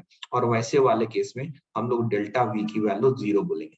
इस वाले केस में सर डेल्टा वी की वैल्यू नेगेटिव होगी, इस वाले केस में डेल्टा वी की वैल्यू पॉजिटिव होगी। क्लियर हुआ सबको? इसको नाम बोलते हैं, जब हमें आउट की तरफ मिले तो हम इसको बोलते हैं सोर्स। ओके, जब अंदर की तरफ जाता हुआ दिखे तो हम ऐसे वाले टाइम पे इसको बोलते हैं सिंक। ओके, तो सोर्स एंड सिंक का कॉन्सेप्ट आपका क्लियर हो गया। आपका डाइवर्जेंस कब 0 होता है वो भी कॉन्सेप्ट क्लियर हो गया। Input flux is equal to output flux. जब इनपुट फ्लक्स की वैल्यू आउटपुट फ्लक्स के इक्वल हो तो वैसे वाले केस में सर डाइवर्जेंस जो होगा वो 0 हो जाएगा। Clear to all? Clear to all? या अब नेक्स्ट टास्क बचता है अपना इसमें एक कैलकुलेशन करना, वो कैलकुलेशन करेंगे। ओके, चलो यहाँ पर ऑलरेडी किया हुआ है तो मैं थोड़ा सा ऊपर कर लेता हूँ, यहाँ पे कर लेते हैं। हमारे पास पोजीशन वेक्टर है आर, हमारे पास पोजीशन वेक्टर है आर। तो पोजीशन वेक्टर आर को लिखते कैसे हैं सर? पोजीशन वेक्टर आर को लिखने के लिए x i plus Y j plus Z k, ये यूज करते हैं ना पोजीशन वेक्टर को लिखने के लिए। अब इस पोजीशन वेक्टर का मुझे डाइवर्जेंस चाहिए, मुझे डेल डॉट आर चाहिए। तो सर जो आई के साथ है उसका डिफरेंशिएशन एक्स के रिस्पेक्ट में करना पड़ेगा। इसका एक्स के रिस्पेक्ट में डिफरेंशिएशन 1 प्लस इसका y के रिस्पेक्ट में डिफरेंशिएशन सर अगेन 1, इसका z के रिस्पेक्ट में डिफरेंशिएशन अगेन 1, और इन सब का समेशन कितने आ गए? 3 आ गए। सो ऑलवेज ध्यान में रखना divergence of position vector is equal to 3। जहां कहीं भी जरूरत पड़े हम डायरेक्टली यूज करेंगे without any hesitation. Okay, some time direct question पूछा है और सम टाइम इसके यूज तो बहुत होते रहेंगे, तो ये आपको हमेशा ध्यान में रखना। नाउ आ जाइए इस क्वेश्चन पे, पहले एकदम सिंपल क्वेश्चन की बात कर रहे हैं। एक फंक्शन दिया हुआ है, वेक्टर वैल्यूड फंक्शन है वो, और उस वेक्टर वैल्यूड फंक्शन का हमसे पूछा है डाइवर्जेंस कितना होगा। This question is from mechanical 2014 in paper 3, है ना। तो एक वेक्टर फील्ड दिया हुआ है आई जे के में, ये वेक्टर फील्ड है, मुझे इसका डाइवर्जेंस पूछा है 1 माइनस 1 1 पे। इको आ रहा है, just let me change the mic से। Now is it clear? अब सही आ रहा है? Yes, okay.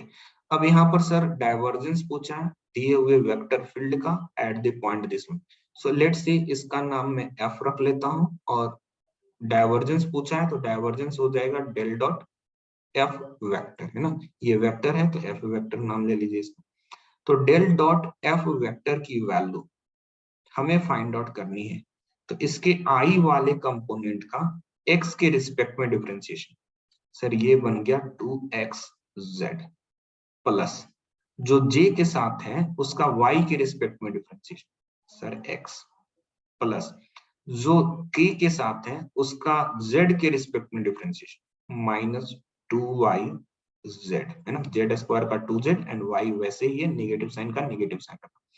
ध्यान में रखना ये एक स्केलर फील्ड है, इसमें कहीं पे भी आई जे के नहीं आएगा। बहुत सारे स्टूडेंट आई को कैरी कर लेते हैं एंड लास्ट में आंसर वो कंफ्यूज हो जाते हैं। So this is a scalar field, dot product है, स्केलर फील्ड है, इसमें कहीं पे आई जे के नहीं आएगा। अब मुझसे पूछा है eight the point 1 minus 1 1, it means x की वैल्यू 1, y की वैल्यू -1 एंड z की वैल्यू 1 पुट कर लेनी है। सो डेल डॉट f की वैल्यू होगी 2 times x into Z, x into Z is 1, 2 times किया तो ये 2 आ गया। x की वैल्यू 1 तो मैंने 1 पुट कर लिया, y इंटू जेड किया, सर y इंटू जेड करेंगे -1 आएगा, -2 से मल्टीपल करेंगे 2 बनाएगा, ये वैल्यू दे दिया 5। क्लियर? सबका आंसर ऑलरेडी आ चुका है। So this is the answer. Okay, बहुत ही सिंपल कॉन्सेप्ट है ये सब। अब ये क्वेश्चंस मैं आपके ऊपर छोड़ देता हूँ, आप लोग खुद से करेंगे, कोई बताने की जरूरत नहीं है इन क्वेश्चंस को। कर लेंगे? पार्शियल डेरिवेटिव है तो करना है मेरे भाई, पहले इसको अंदर मल्टीपल कर लेना अगर प्रॉब्लम है तो। e raise to x cos y i plus e raise to x plus e raise to x sine y j आ गया। अब इस वेक्टर का मुझे डाइवर्जेंस पूछा है, डाइवर्जेंस निकाल लेंगे, कर लोगे खुद से, उसमें कोई प्रॉब्लम नहीं। अब आते हैं इस क्वेश्चन। ओके, ईसी 2020 का क्वेश्चन से हमने एक क्वेश्चन इस टाइप का कराया है, एक क्वेश्चन इस टाइप का कराया है। अब इसमें इंप्लीमेंट कैसे करेंगे उन चीजों को देख लेते हैं। ठीक है सर, डाइवर्जेंस का मतलब क्या है? डाइवर्जेंस का मतलब होता है डेल के साथ डॉट प्रोडक्ट करना। कर लेंगे, किसका डॉट प्रोडक्ट करना है? सर डॉट प्रोडक्ट करना है R square delta ln R का, इसका डॉट प्रोडक्ट करना है। तो हमारा फर्स्ट टारगेट होना चाहिए कि सर अंदर में जो टर्म्स दिख रहे हैं मैं पहले उनको सॉल्व करूं। डेल्टा ln आर की वैल्यू कितनी होगी भाई? हम लोगों ने सॉल्व किया था, है ना। डेल्टा ln आर की वैल्यू क्या लिखा था? सर ln r का डिफरेंशिएशन 1/r, एंड यहाँ पर क्या लिखेंगे, वेक्टर r अपॉन r, वो एक्स्ट्रा आएगा ऑलवेज, है ना। सो 1/r vector r upon r, तो मैं यहाँ पर लिख लूं सर, यहाँ पर देखो डॉट और क्रॉस वगैरह बहुत ही सावधानी से लगाना पड़ता है वेक्टर के कॉन्सेप्ट्स में। So vector r upon r square ऐसा बन गया ये। तो सर ये दोनों कैंसिल आउट हो गए ना, तो बचा क्या मेरे पास, सर मेरे पास बच रहा है डेल डॉट r। ये क्या है sir, divergence of position vector होते हैं, और इसकी वैल्यू कितनी होगी सर, इसकी वैल्यू 3 होगी। आंसर आ गया 3। देखो क्वेश्चन को करने में बिल्कुल टाइम मिलेगा आपको, अगर मैं एफ आर वाला फार्मूला याद रखता हूँ तो ऐसे क्वेश्चंस को करने में बिल्कुल भी टाइम नहीं लगेगा। Delta F R is equal to F dash R vector are upon R, अगर मैं ये फार्मूला ध्यान में रखता हूं तो मुझे कभी भी कोई भी प्रॉब्लम नहीं होगा ना। अब कॉन्सेप्ट आता है कर्ल का। ओके, अब सर ये कर्ल क्या है, अब देखो हमारी रिक्वायरमेंट क्या थी कि वेक्टर फील्ड तो है, वेक्टर फील्ड कैसे आप डिसाइड करते हो, और स्केलर फील्ड कैसे डिसाइड, मैथमेटिकली तो स्केलर फील्ड चलो एक्स वाई जेड का फंक्शन हो गया सर, स्केलर फील्ड है। अब वेक्टर फील्ड कैसे डिसाइड करते हो सर, आई जे के लगा हुआ है वो वेक्टर फील्ड होगी। लेकिन भैया ये vector field scalar field physically क्या इंटरप्रेट करता है, फिजिकली क्या इंटरप्रेट करता है, देखो ये एक सरफेस है, 3D में कोई सरफेस है ये, है ना। इस सरफेस का इक्वेशन है phi X Y Z is equal to 0।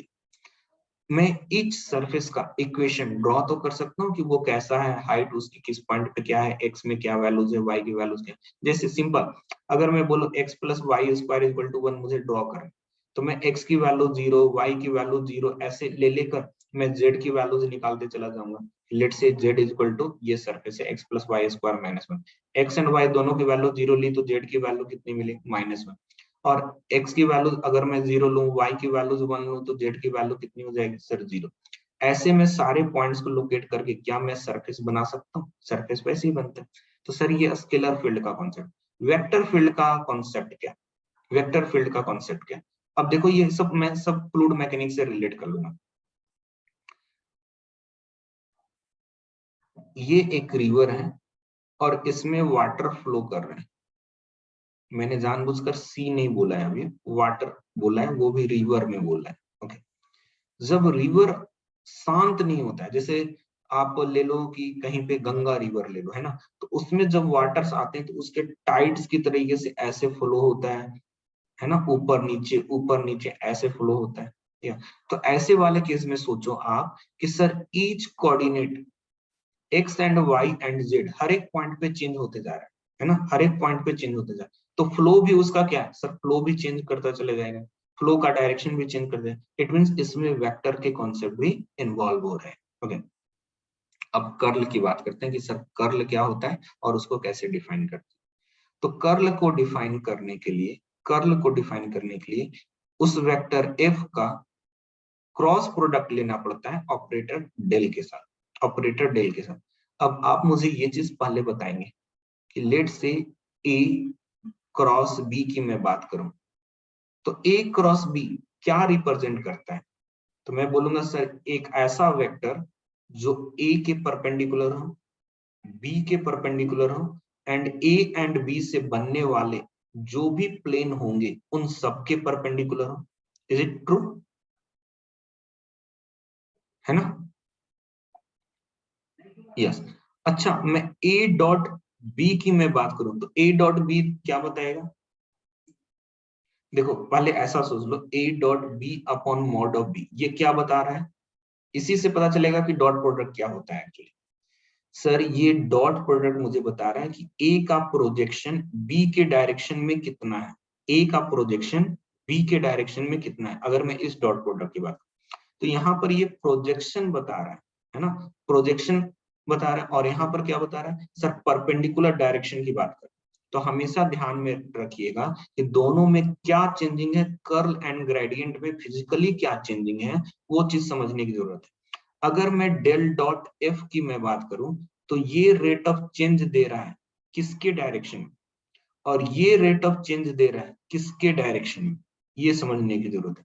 तो ये डायरेक्शन है टेंजेंशियल डायरेक्शन, है ना, ये डायरेक्शन है टेंजेंशियल डायरेक्शन, और ये डायरेक्शन कैसा है सर, नॉर्मल डायरेक्शन में जा रहा है ना, परपेंडिकुलर वाला कॉन्सेप्ट आया, नॉर्मल वाला डायरेक्शन। ओके, अब sir cross product find out करने के लिए हम लोग क्या कर देते हैं, डिटरमिनेंट का रूल आई जे के, फर्स्ट वाले वेक्टर में क्या है sir, del upon del x, del upon del Y, del upon del Z.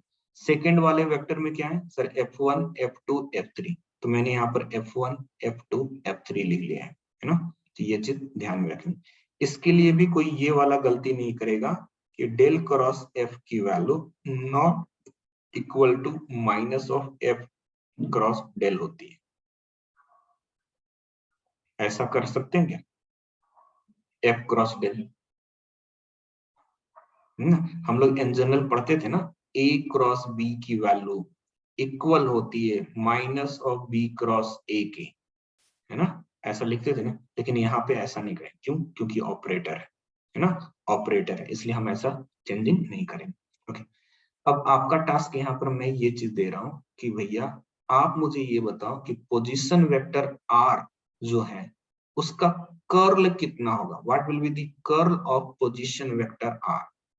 मैं अगर del cross R find out करूं तो इसकी वैल्यू कितनी निकल कर आएगी। यहाँ पे x रखिए, यहाँ पे y रखिए और यहाँ पे z रखिए, डिफरेंशिएशन करके देखिए सर, z का y के रिस्पेक्ट में 0, y का z के रिस्पेक्ट में 0। जब j के लिए जाएंगे z का x के रिस्पेक्ट में 0, x का z के रिस्पेक्ट में 0। जब k के लिए जाएंगे y का x के रिस्पेक्ट में 0, x का y के रिस्पेक्ट में 0। तो ये मुझे 0 मिला। क्या 0 लिखना सही है, क्या ये 0 लिखना सही है, नहीं, क्यों, क्योंकि सर ये क्रॉस प्रोडक्ट है, मुझे क्या लिखना पड़ेगा, 0 वेक्टर लिखना पड़ेगा। ये छोटी छोटी चीजें हमेशा ध्यान में रखिएगा। Del cross R, sir cross product एक वेक्टर क्वांटिटी है और डेल क्रॉस आर की वैल्यू जो निकल कर आ रही है वो 0 निकल, ये चीज भी आपको ध्यान में रखना है, याद रखना है ये चीज, है ना, इनको बार बार हमें सॉल्व नहीं करना है। डेल क्रॉस आर की वैल्यू 0 होती है ना। नेक्स्ट कॉन्सेप्ट, ये ऑलरेडी मैंने बता दिया, position vector of curl of position vector is always 0। Okay, now ये आ गया मैकेनिकल 2014 का क्वेश्चन। मुझसे पूछा है कि इस दिए हुए वेक्टर का कर्ल इनमें से कौन से हैं, कर्ल इनमें से कौन से हैं। देखो मैं कैसे एग्जाम में सॉल्व करता हूँ ना, मैं उन चीजों को आपको थोड़ा सा यहाँ पर हाईलाइट करूँ, क्योंकि मेरे लिए एग्जाम्स में ना एक एक सेकेंड इंपॉर्टेंट बनता है। मैं लिख लेता हूं यहाँ पर i j k, del upon del x, del upon del y and del upon del Z.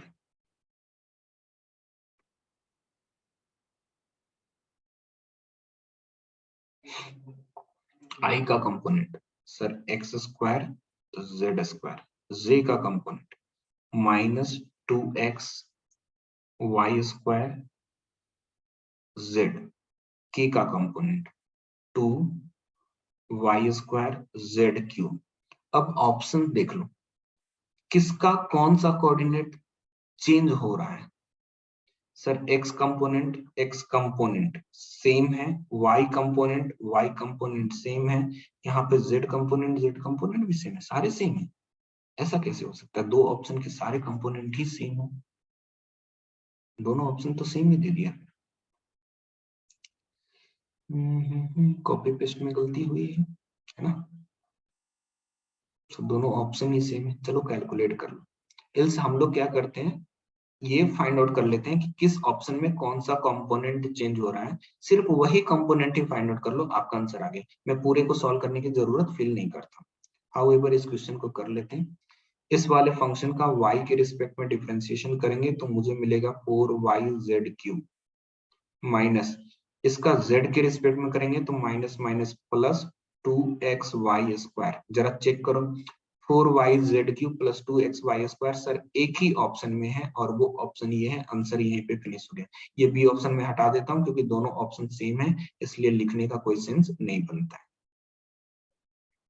Okay, answer आ गया ए। इसके आगे भी सॉल्व कर सकते हैं, हम मना नहीं कर रहे, सॉल्व कर लीजिए, लेकिन सर एग्जाम में जब मुझे टाइम बचाना है तो मैं क्यों सॉल्व करूं, मुझे ऑप्शन क्लियर हो गया, मैं क्यों सॉल्व करूंगा आगे, यहाँ से ही क्लियर हो गया ऑप्शन। ना कर लेंगे क्वेश्चंस। मैग्नीट्यूड ऑफ कर्ल पूछा है, तो आपका टास्क, अच्छा इसमें गलती कर सकते हो आप लोग, इसलिए मुझे लिखना पड़ेगा। Curl of A del cross A, इसका मैग्नीट्यूड पूछा है। आप मुझे सिर्फ इतना बता दो, यहाँ पर जो आप डिटर्मिनांट लिखोगे वो किस साइज का डिटर्मिनांट बनेगा, 2x2 और 3x3।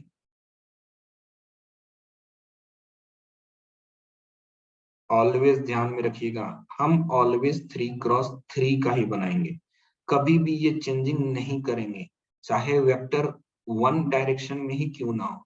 तो आई जे के मैंने लिख लिया, क्रॉस प्रोडक्ट। ऐसा क्यों मैं बोल रहा हूँ, क्योंकि आपको पता है ना आई क्रॉस जे की वैल्यू कितनी हो जाती है, के हो जाती है, तो दो का क्रॉस प्रोडक्ट थर्ड में चला जाएगा, तो आई और जे में क्यों नहीं हो, लेकिन मैं जब क्रॉस प्रोडक्ट करूंगा तो वो के में रिजल्ट दे सकता है। ओके, सो 3x3 का वेक्टर होगा, पार्शियल डेरिवेटिव यूज करेंगे, del upon del x, del upon del Y, del upon del Z.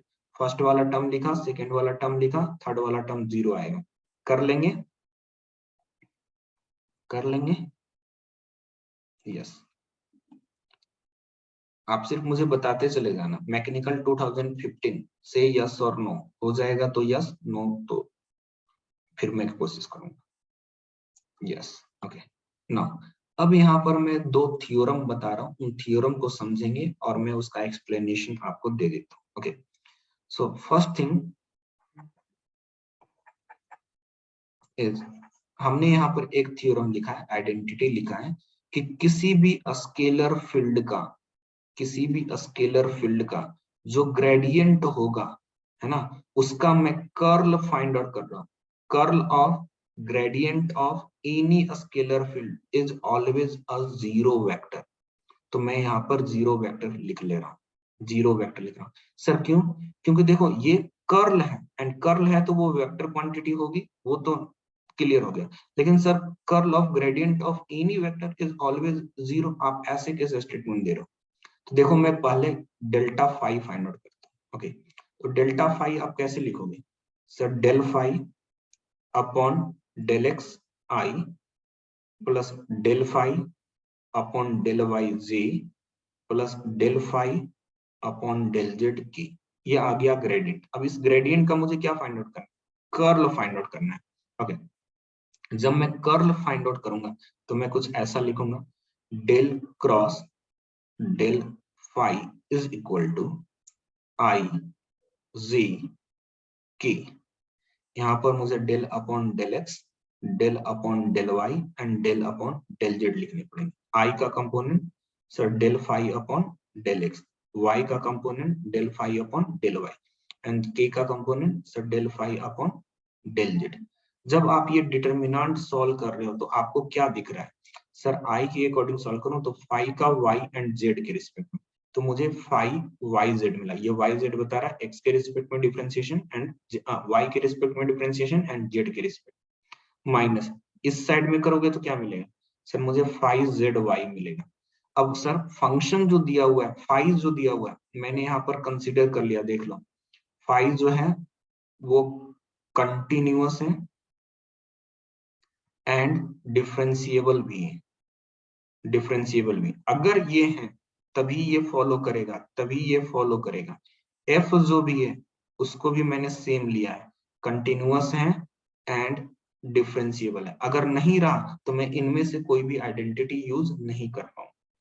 उसी तरीके से सर मैं माइनस जे लिख रहा हूँ, जब माइनस जे लिखोगे तो क्या रिजल्ट देगा, सर फाई का एक्स एंड जेड के रिस्पेक्ट में डिफरेंशिएशन माइनस फाई का जेड एंड एक्स के रिस्पेक्ट में डिफरेंशिएशन, प्लस मैं के वेक्टर लिख लेता हूँ, के पे जाएंगे तो सर फाई का एक्स एंड वाई के रिस्पेक्ट में एंड फाई का वाई एंड एक्स के रिस्पेक्ट में। जब फंक्शन कंटिन्यूअस एंड डिफरेंशिएबल होते हैं तो उनका पार्शियल डेरिवेटिव आप पहले y के रिस्पेक्ट में कीजिए या z के रिस्पेक्ट में कीजिए, फर्क नहीं पड़ेगा। तो ये दोनों कैंसिल, ये दोनों कैंसिल, ये दोनों कैंसिल। सर आई जे के साथ में सब जीरो हुआ है तो ये फाइनली क्या दिया, सर जीरो वेक्टर दिया। यहाँ पर ये रिजल्ट प्रूफ हो चुके हैं।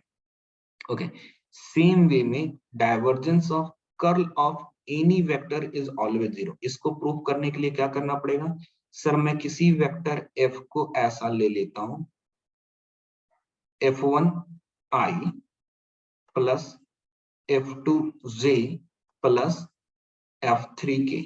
आपका नेक्स्ट टास्क होगा del cross f find out करना डिटरमिनेंट वाले रूल से।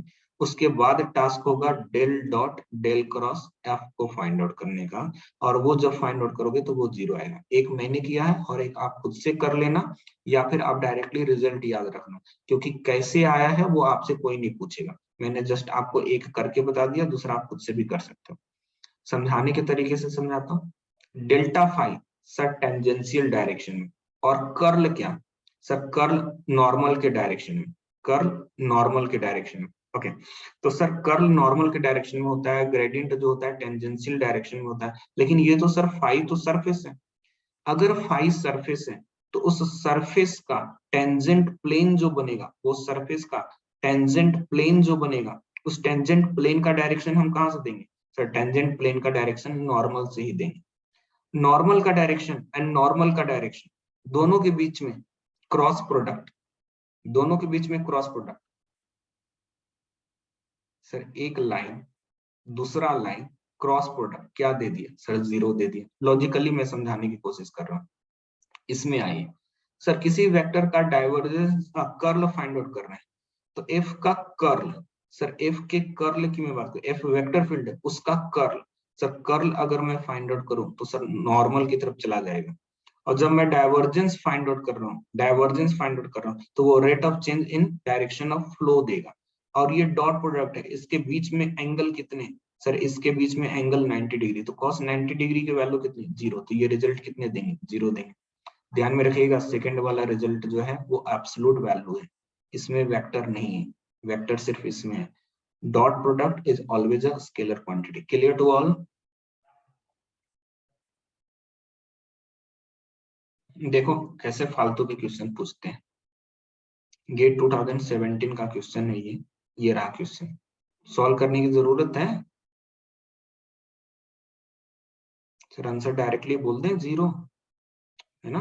वेक्टर कुछ भी दिया हो कोई मतलब नहीं, सिर्फ हमें इसको क्या चेक करना है कि ये फंक्शन कंटिन्यूअस एंड डिफरेंशिएबल है या नहीं। सर सारे टर्म्स पॉलिनोमियल है, एक्स वाई जेड की कोई भी वैल्यू पुट करोगे ऑटोमेटिकली मिलते चली जाएगी, इसका आंसर ऑलवेज जीरो है। और अगर कंटिन्यूअस एंड डिफरेंशिएबल नहीं होता तो वो पूछता क्यों, अगर नहीं होता तो वो पूछता क्यों, इसलिए सर वो है इसीलिए पूछ रहा है, और है तो हम लोग फाइंड आउट कर रहे हैं, और इजिली हमें फार्मूला वो याद है, तो मुझे कैलकुलेशन करने की कोई भी जरूरत नहीं है। जब देखो जो चीजें हम लोग क्लास में पढ़ रहे हैं, अगर मैं उसको एग्जाम में इम्प्लीमेंट ना करके मैं वहां पर अपना टैलेंट दिखाना स्टार्ट करूं कि मुझे कर्ल फाइंड आउट करने आता है, मुझे डाइवर्जेंस फाइंड आउट करने आता है, तो वो चीटिंग हो जाएगी मेरे भाई। कि जो पढ़ रहे हैं उसको इम्प्लीमेंट ही ना करें तो कोई मतलब ही नहीं है फिर वो, है ना। वहां पे टैलेंट नहीं दिखाना है अपने को। चलो आ, देख लो कौन सा स्टेटमेंट सही है। क्या ये ट्रू है कि किसी भी वेक्टर का डाइवर्जेंस ऑलवेज जीरो होता है, क्या ये ट्रू है? नहीं। डाइवर्जेंस ऑफ फाइव भी, क्या आपको ये पता है कि u इंटू वी के फॉर्मेट में अगर मैं डिफ्रेंसिएशन करता हूं तो मैं u dv upon dx plus v du upon dx लिखते हैं, दो पार्ट में डिवाइड होता है अगर प्रोडक्ट रहता है तो। सर यहाँ पर एक ही पार्ट दिख रहा है, सही नहीं है। उसी तरीके से कर्ल, कर्ल में भी क्या आता है सर, डेरिवेटिव ऑपरेटर आता है, और यहाँ पर क्या है, दो फंक्शन है, तो सर वो एक साथ कैसे आ सकते हैं, ये भी गलत है। Divergence of curl of any vector is always zero, yes C is the answer. Now अब यहाँ पर कुछ इंपॉर्टेंट रिजल्ट बता रहा हूँ, उनको समझते चलेगा। ये मैंने ऑलरेडी आपको बता दिया है ना, ये वाले पार्ट तो, है ना, ये वाले पार्ट तो ऑलरेडी बता दिए। अब हमें दूसरी वाली पार्ट को समझना है, तो उसके लिए सबसे पहले मैं एक्सप्लेन कर रहा हूँ एक concept delta of phi U का, है ना, डेल्टा ऑफ फाई यू का। सो इसको मैं लिख रहा हूँ delta dot phi U. Phi is a scalar valued function and U is a vector valued function. क्या दो फंक्शन एक साथ प्रोडक्ट में है? यस। जब दो फंक्शन एक साथ प्रोडक्ट में है तो first into derivative of second plus second into derivative of first. पहले तो ऐसा सोच लो। अब मुझे बताओ कि ये वेक्टर है, वो डेल के साथ अगर ऑपरेट हुआ तो स्केलर बनाएगा या वेक्टर बनाएगा? वन बाई वन समझिएगा। इस वेक्टर को अगर मैं डेल के साथ ऑपरेट करूं तो स्केलर बनेगा या वेक्टर बनेगा? वेक्टर बनेगा। लेकिन यहाँ पर क्या दिया हुआ है सर? डॉट प्रोडक्ट दिया हुआ है। मुझे क्या चाहिए सर? मुझे स्केलर क्वांटिटी चाहिए। अब अगर मैं यहाँ पे डॉट पुट कर दूं तो देखो ये बन गया स्केलर और ये स्केलर है, तो ये पूरा स्केलर हो गया। अच्छा, डेल्टा फाई के बारे में आपका क्या ख्याल है? ये क्या होता है? स्केलर होता है या वेक्टर होता है? डेल्टा फाई, डेल्टा फाई क्या होता है भाई? सर डेल्टा फाई भी वेक्टर होता है। अब ये भी वेक्टर है, ये भी वेक्टर है, दोनों के बीच में मैं डॉट प्रोडक्ट लगा दूं तो सर ये स्केलर बन जाएगा, ये स्केलर बन जाएगा, है ना? तो देखो वहां पर ये लिखा है del dot F U, F del dot U plus U dot del F, U dot del F. वही यू इंटू वी वाला डेरिवेटिव है, कुछ भी नहीं है, कुछ भी नया नहीं है यहाँ पर। U D V upon D X plus V sir D U upon D A, ये दोनों सेम ही चीजें हैं, जस्ट वहां पर vector and dot product and cross product वाला टर्म्स यूज में आ रहा है। उसी तरीके से जब मैं यहाँ पे क्रॉस देखूंगा तो सर मैं क्रॉस का यूज करूंगा, क्रॉस का, जहां डॉट था वहां पे क्रॉस आ गया है ना? सिर्फ इतनी चेंजिंग है, जो प्रीवियस वाले में जहां डॉट था वहां पे क्रॉस आ गया, क्योंकि यहाँ पे क्रॉस, यहाँ पे क्रॉस है। ओके, अब हम सबसे पहले इसकी बात करें, क्योंकि इसके क्वेश्चंस आपको टेस्ट सीरीज में दिखेंगे और आपको परेशान करेंगे कि सर ने तो डेल एफ आर पढ़ाया, डेल स्क्वायर एफ आर पढ़ाया नहीं। तो देखो डेल एफ आर की वैल्यू हमने ऑलरेडी कैलकुलेट करके रखी है कि this is equal to F dash are upon R vector R. मैंने ऐसा क्यों लिखा है? क्योंकि ये पूरे स्केलर क्वांटिटी हो गए और ये वेक्टर हो गए, एक स्केलर है और एक वेक्टर है। अब इसका अगर मैं डॉट प्रोडक्ट कर लूं डेल्टा एफ आर के साथ, ओके, तो आप इसको लिखोगे del dot F dash are upon R into vector R. आप ऐसा लिखोगे। डेल डॉट डेल क्या बनाता है sir? Del dot del Laplace operator बनाता है। सो मैं इसको लिख सकता हूँ Laplace operator del square F R is equal to, sir U into V के फॉर्म में डिफ्रेंसिएशन करना पड़ेगा। सो फर्स्ट वाला है F dash are upon R into into del dot are. Okay, अब प्लस सेकंड वाले को आप पहले लिख लीजिए, मैंने लिख लिया वेक्टर आर, डॉट लगा लेंगे, और जो फर्स्ट वाला वेक्टर है उसका मुझे ग्रेडियंट लिख लेना पड़ेगा। So f dash are upon vector r कुछ ऐसा बनेगा।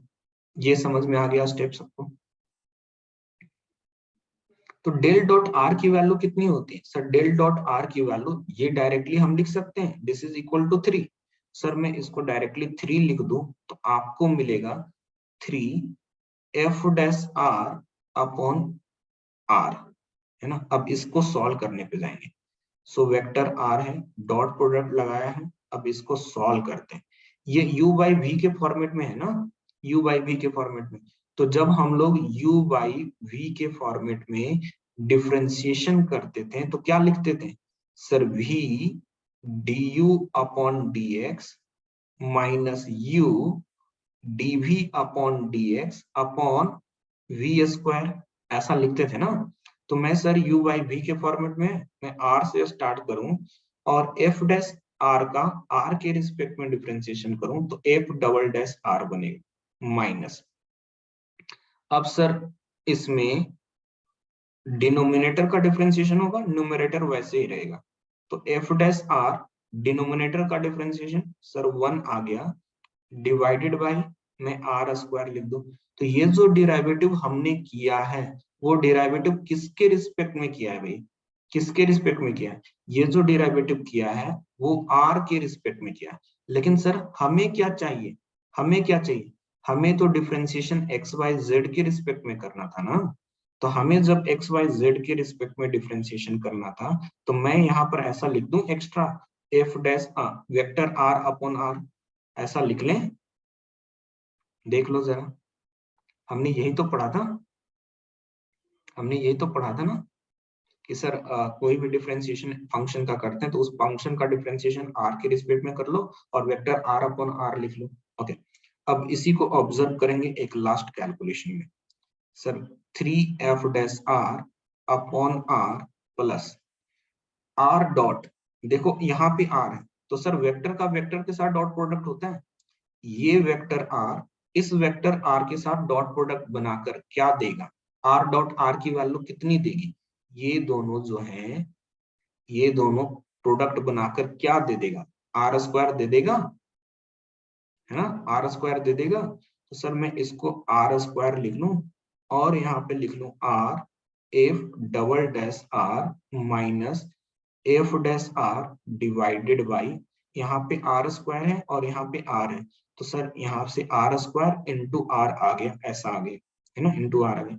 देखो ये आर स्क्वायर कैंसिल, अब क्या रिजल्ट दे रहा है sir, 3 F dash are upon R plus R and R cancel, so F double dash R minus F dash are upon are.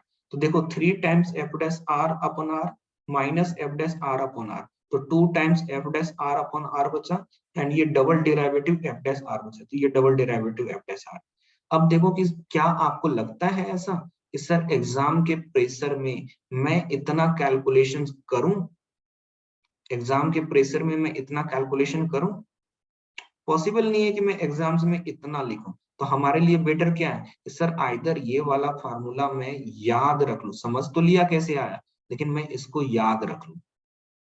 Simple है, डेल स्क्वायर सर जब एक्स स्क्वायर रहता है तो कैसे होता है, 2 से स्टार्ट होता है ना, 2 से, ऐसे ही याद रखेंगे 2 F dash are upon R and F double dash R, double derivative F double dash R, तो ऐसे याद कर लेंगे, वो हो जाएगा अपनी practice.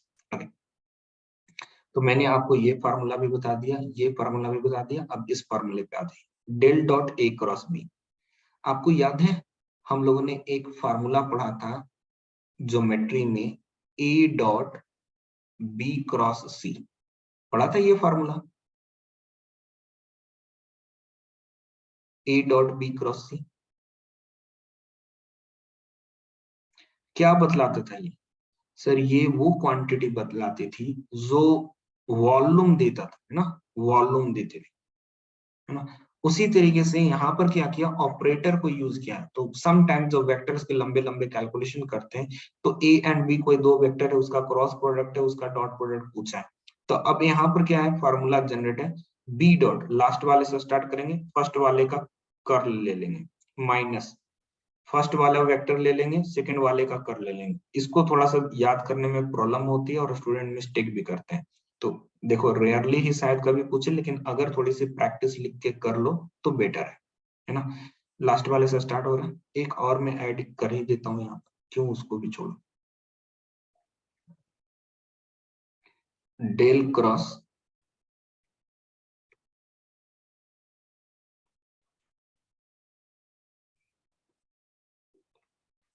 Del cross F, del बाद में रखें या पहले, सेम ही होता है,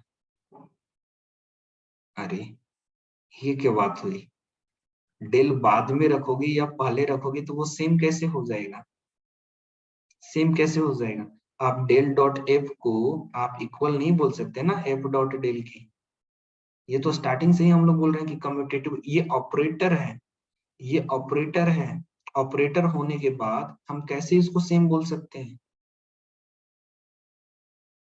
आप यहाँ पर डेल क्रॉस यू लिख रहे हो, इससे कंफ्यूज मत हो जाओ, ये ऑलरेडी ऑपरेट हो चुका है, ये रिजल्ट दे दिया, उसका मल्टीपल एफ के साथ कर, ये ऑलरेडी ऑपरेट हो चुका है, उसका क्रॉस प्रोडक्ट यू के साथ कर रहे हो, ये ऑलरेडी ऑपरेट हो चुका है, ये डेल एफ के ऊपर ऑपरेट हुआ है, ये डेल यू के ऊपर ऑपरेट हुआ है, ये ऐसा नहीं लिखा हुआ है डेल।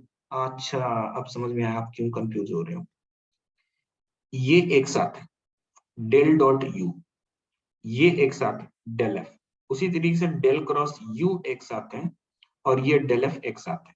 ओके, इसलिए आप लोग कंफ्यूज हो, आपको ऐसा लग रहा है कि एफ डेल कैसे फाइंड आउट करेंगे, हमें एफ डेल फाइंड आउट ही नहीं करना है, हमें del dot U find out करना है ना। हम लोग यहाँ पर क्या कर रहे हैं, देखो del dot U find out कर रहे हैं ना, पहले उसको 5 के साथ मल्टीपल कर रहे हैं ना, सेम चीजें यहाँ पर। तो हमें डेल डॉट यू ये वाला टर्म एक साथ में है, और जो भी रिजल्ट निकल कर आ रहा है उसको एफ के साथ मल्टीपल में। Okay, now the last one del cross del of F, इसकी वैल्यू कैसे फाइंड आउट करेंगे। तो आपको ये वाला फॉर्मूला याद में आना चाहिए, A cross B cross C, vector triple product. हम लोगों ने क्या लिखा था sir, A dot C vector B minus vector B minus A dot B vector C, ऐसा ही लिखा था ना। ओके, अब यहाँ पर ऑपरेटर का ध्यान में रखना कि ऑपरेटर जो होगा वो पहले आएगा। ओके, क्योंकि सर ये तो एक स्केलर क्वांटिटी और ये क्या वेक्टर है, तो मैं कैसे भी लिख दूं कोई फर्क नहीं पड़ता है। मैं 5 वेक्टर ए लिखूं या ए वेक्टर 5 लिख लूं, कोई फर्क नहीं पड़ेगा। डेल क्रॉस एफ यू वाला रिपीट करना, डेल क्रॉस एफ यू, दोनों में कोई चेंजिंग नहीं है मेरे भाई। यहाँ पे डॉट प्रोडक्ट है, यहाँ पे क्रॉस प्रोडक्ट है, जहां पे डॉट आ गया वहां पे क्रॉस लिख लिया है, सेम ही है। देखो यहाँ पे डॉट क्रॉस बना, यहाँ पे डॉट क्रॉस बना, यहाँ पे डॉट क्रॉस बना, सेम ही है, कोई चेंजिंग नहीं है। ब्रैकेट कंफ्यूज कर रहा है। ओके, तो ब्रैकेट हम इसलिए यहाँ पर लिख रहे हैं यहाँ पर कि डेल क्रॉस यू जो है एक वेक्टर क्वांटिटी बनेगा और ये वेक्टर स्केलर के साथ मल्टीपल होगा, ताकि आप इसको अंदर मल्टीपल पहले ना कर लो, आप यहाँ पे भी ऐसा यूज कर लो तो आपको थोड़ा सा आसानी हो जाएगा। ये ब्रैकेट यहाँ से हटा दो, यहाँ पे लगा लो, है ना, एफ डेल डॉट यू, तो आपको थोड़ी आसानी हो जाएगी फिर दिखने में।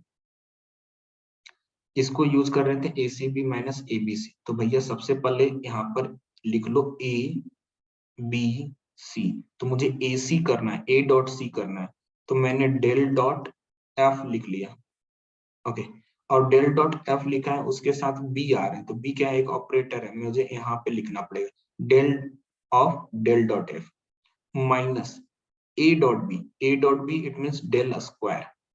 ओके, वेक्टर सी क्या है, एफ है, तो del square vector F.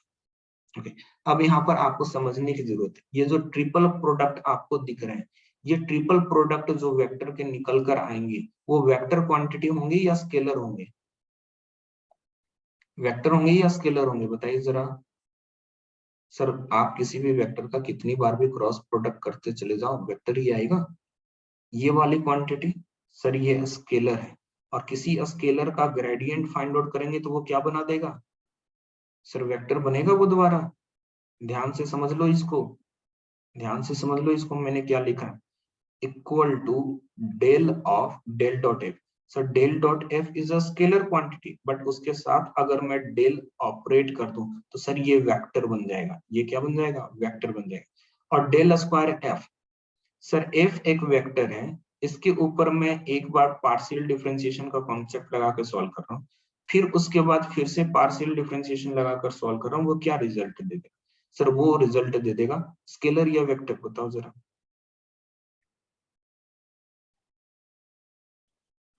Sir del dot del del square होता है, ये बनेगा स्केलर, लेकिन ये स्केलर किसके ऊपर ऑपरेट हो रहा है, वेक्टर के ऊपर ऑपरेट हो रहा है, और वो डायरेक्टली अप्लाई हो रहा है। अगर कोई सिंपल एग्जांपल के साथ मैं समझा दूं तो आपको क्लियर हो जाएगा। लेट से एफ कोई वेक्टर है जो लिखा हुआ है एक्स स्क्वायर वाई आई, बस इतना ही ले लेता हूँ।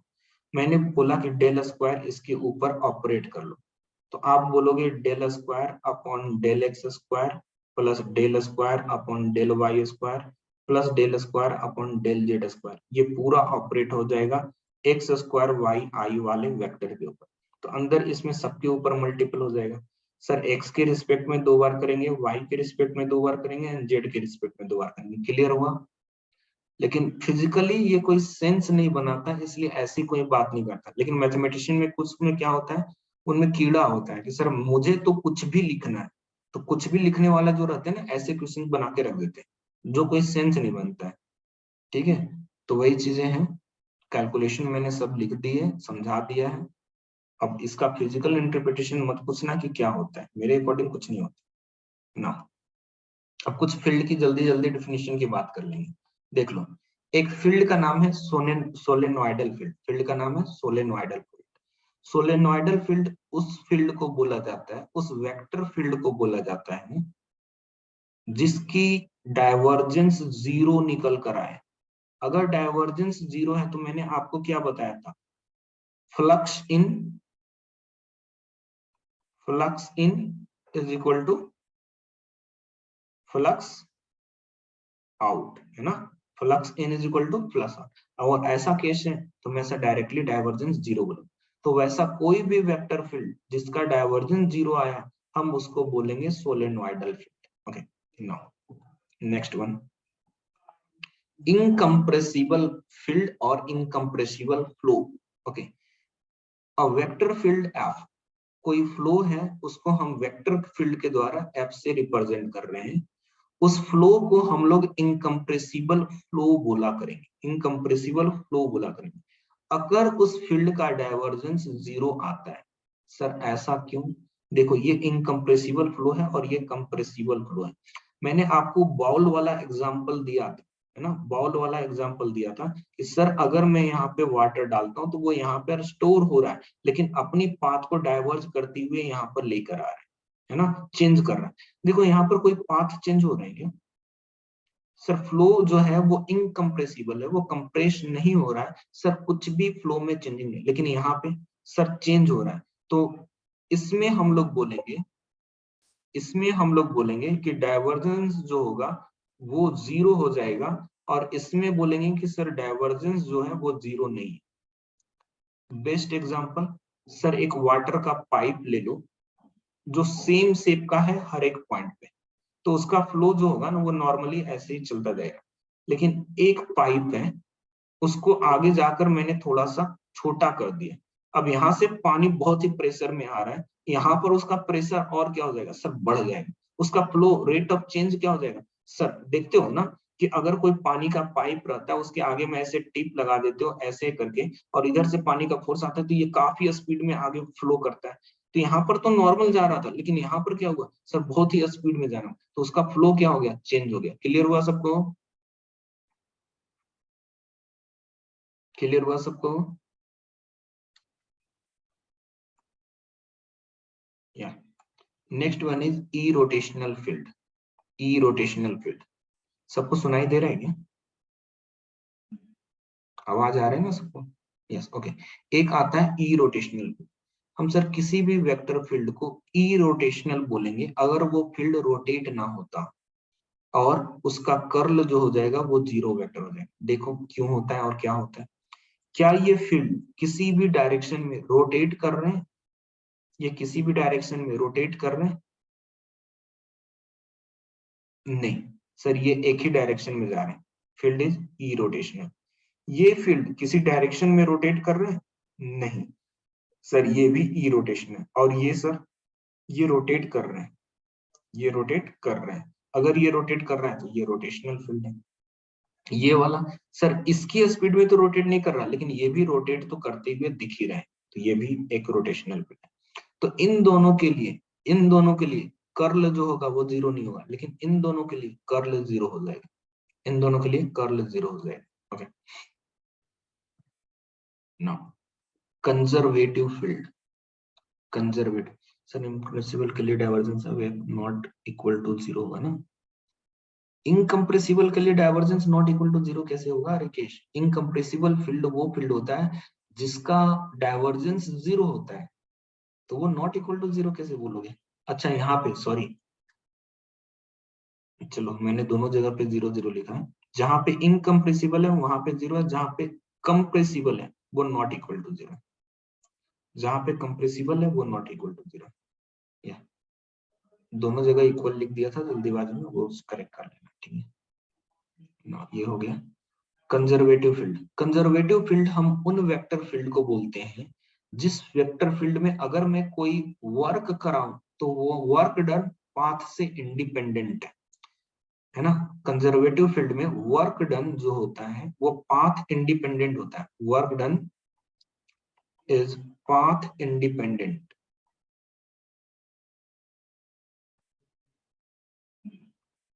ओके, सो एक पॉइंट है ए और एक पॉइंट है बी। यहाँ पर जो फील्ड है उस फील्ड को मैंने बोला कि ये कंजर्वेटिव फील्ड है, कंजर्वेटिव फील्ड है। ओके, और अगर ये कंजर्वेटिव फील्ड है तो मैंने आपसे पूछा what will be the work done along the path C1 and what will be the work done along the path C2, both will be same और डिफरेंट। सर पाथ से इंडिपेंडेंट होता है, वो किसके ऊपर डिपेंड करता है? सिर्फ इनिशियल एंड फाइनल पॉइंट के बाद। तो ये जो पाथ C1 से मैं ऐसे घूमकर बी के पास जाऊं या फिर मैं ऐसे डायरेक्टली यहाँ पर C2 के बी के पास जाऊं, दोनों वर्क डन सेम होगा। उसी तरीके सर यहाँ पे एक लूप बना रहा है जो ए से स्टार्ट हो रहा है, वापस जाकर उसी पॉइंट पे पहुंच रहा है। तो आप मुझे बताएंगे कि अगर ये फील्ड कंजर्वेटिव फील्ड है तो उसके लिए ये जो लूप बन रहा है सी वाला, उस सी वाले लूप में वर्क डन कितना होगा? What will be the work done? Sir अगर मैं सेम पॉइंट से स्टार्ट होकर सेम पॉइंट पे पहुंच रहा हूं तो कोई भी वर्क डन होगा ही नहीं। वर्क डन कितने हो जाएंगे? जीरो हो जाएंगे। तो कंजर्वेटिव का मतलब आपको समझ में आ गया। और अगर फील्ड एफ जो है वो कंजर्वेटिव है तो उसका कर्ल जो होगा वो ऑलवेज जीरो होगा। ये चीज भी आपको ध्यान में रखना है। क्लियर हुआ? ठीक है, मैं यहाँ पे लेक्चर रोक रहा हूँ। इसके आगे के क्वेश्चंस आपको खुद से पहले सॉल्व करने हैं। ठीक है, वेक्टर डेरिवेटिव के मैं पीडीएफ आपको फॉरवर्ड करूंगा वेक्टर डेरिवेटिव का। देखो कल ही फॉरवर्ड हो सकता है, बैटरी बिल्कुल डेड है, बैटरी बिल्कुल डेड है। सो अगर वॉइस नहीं आ रहा है तो मैं टाइप कर देता हूँ।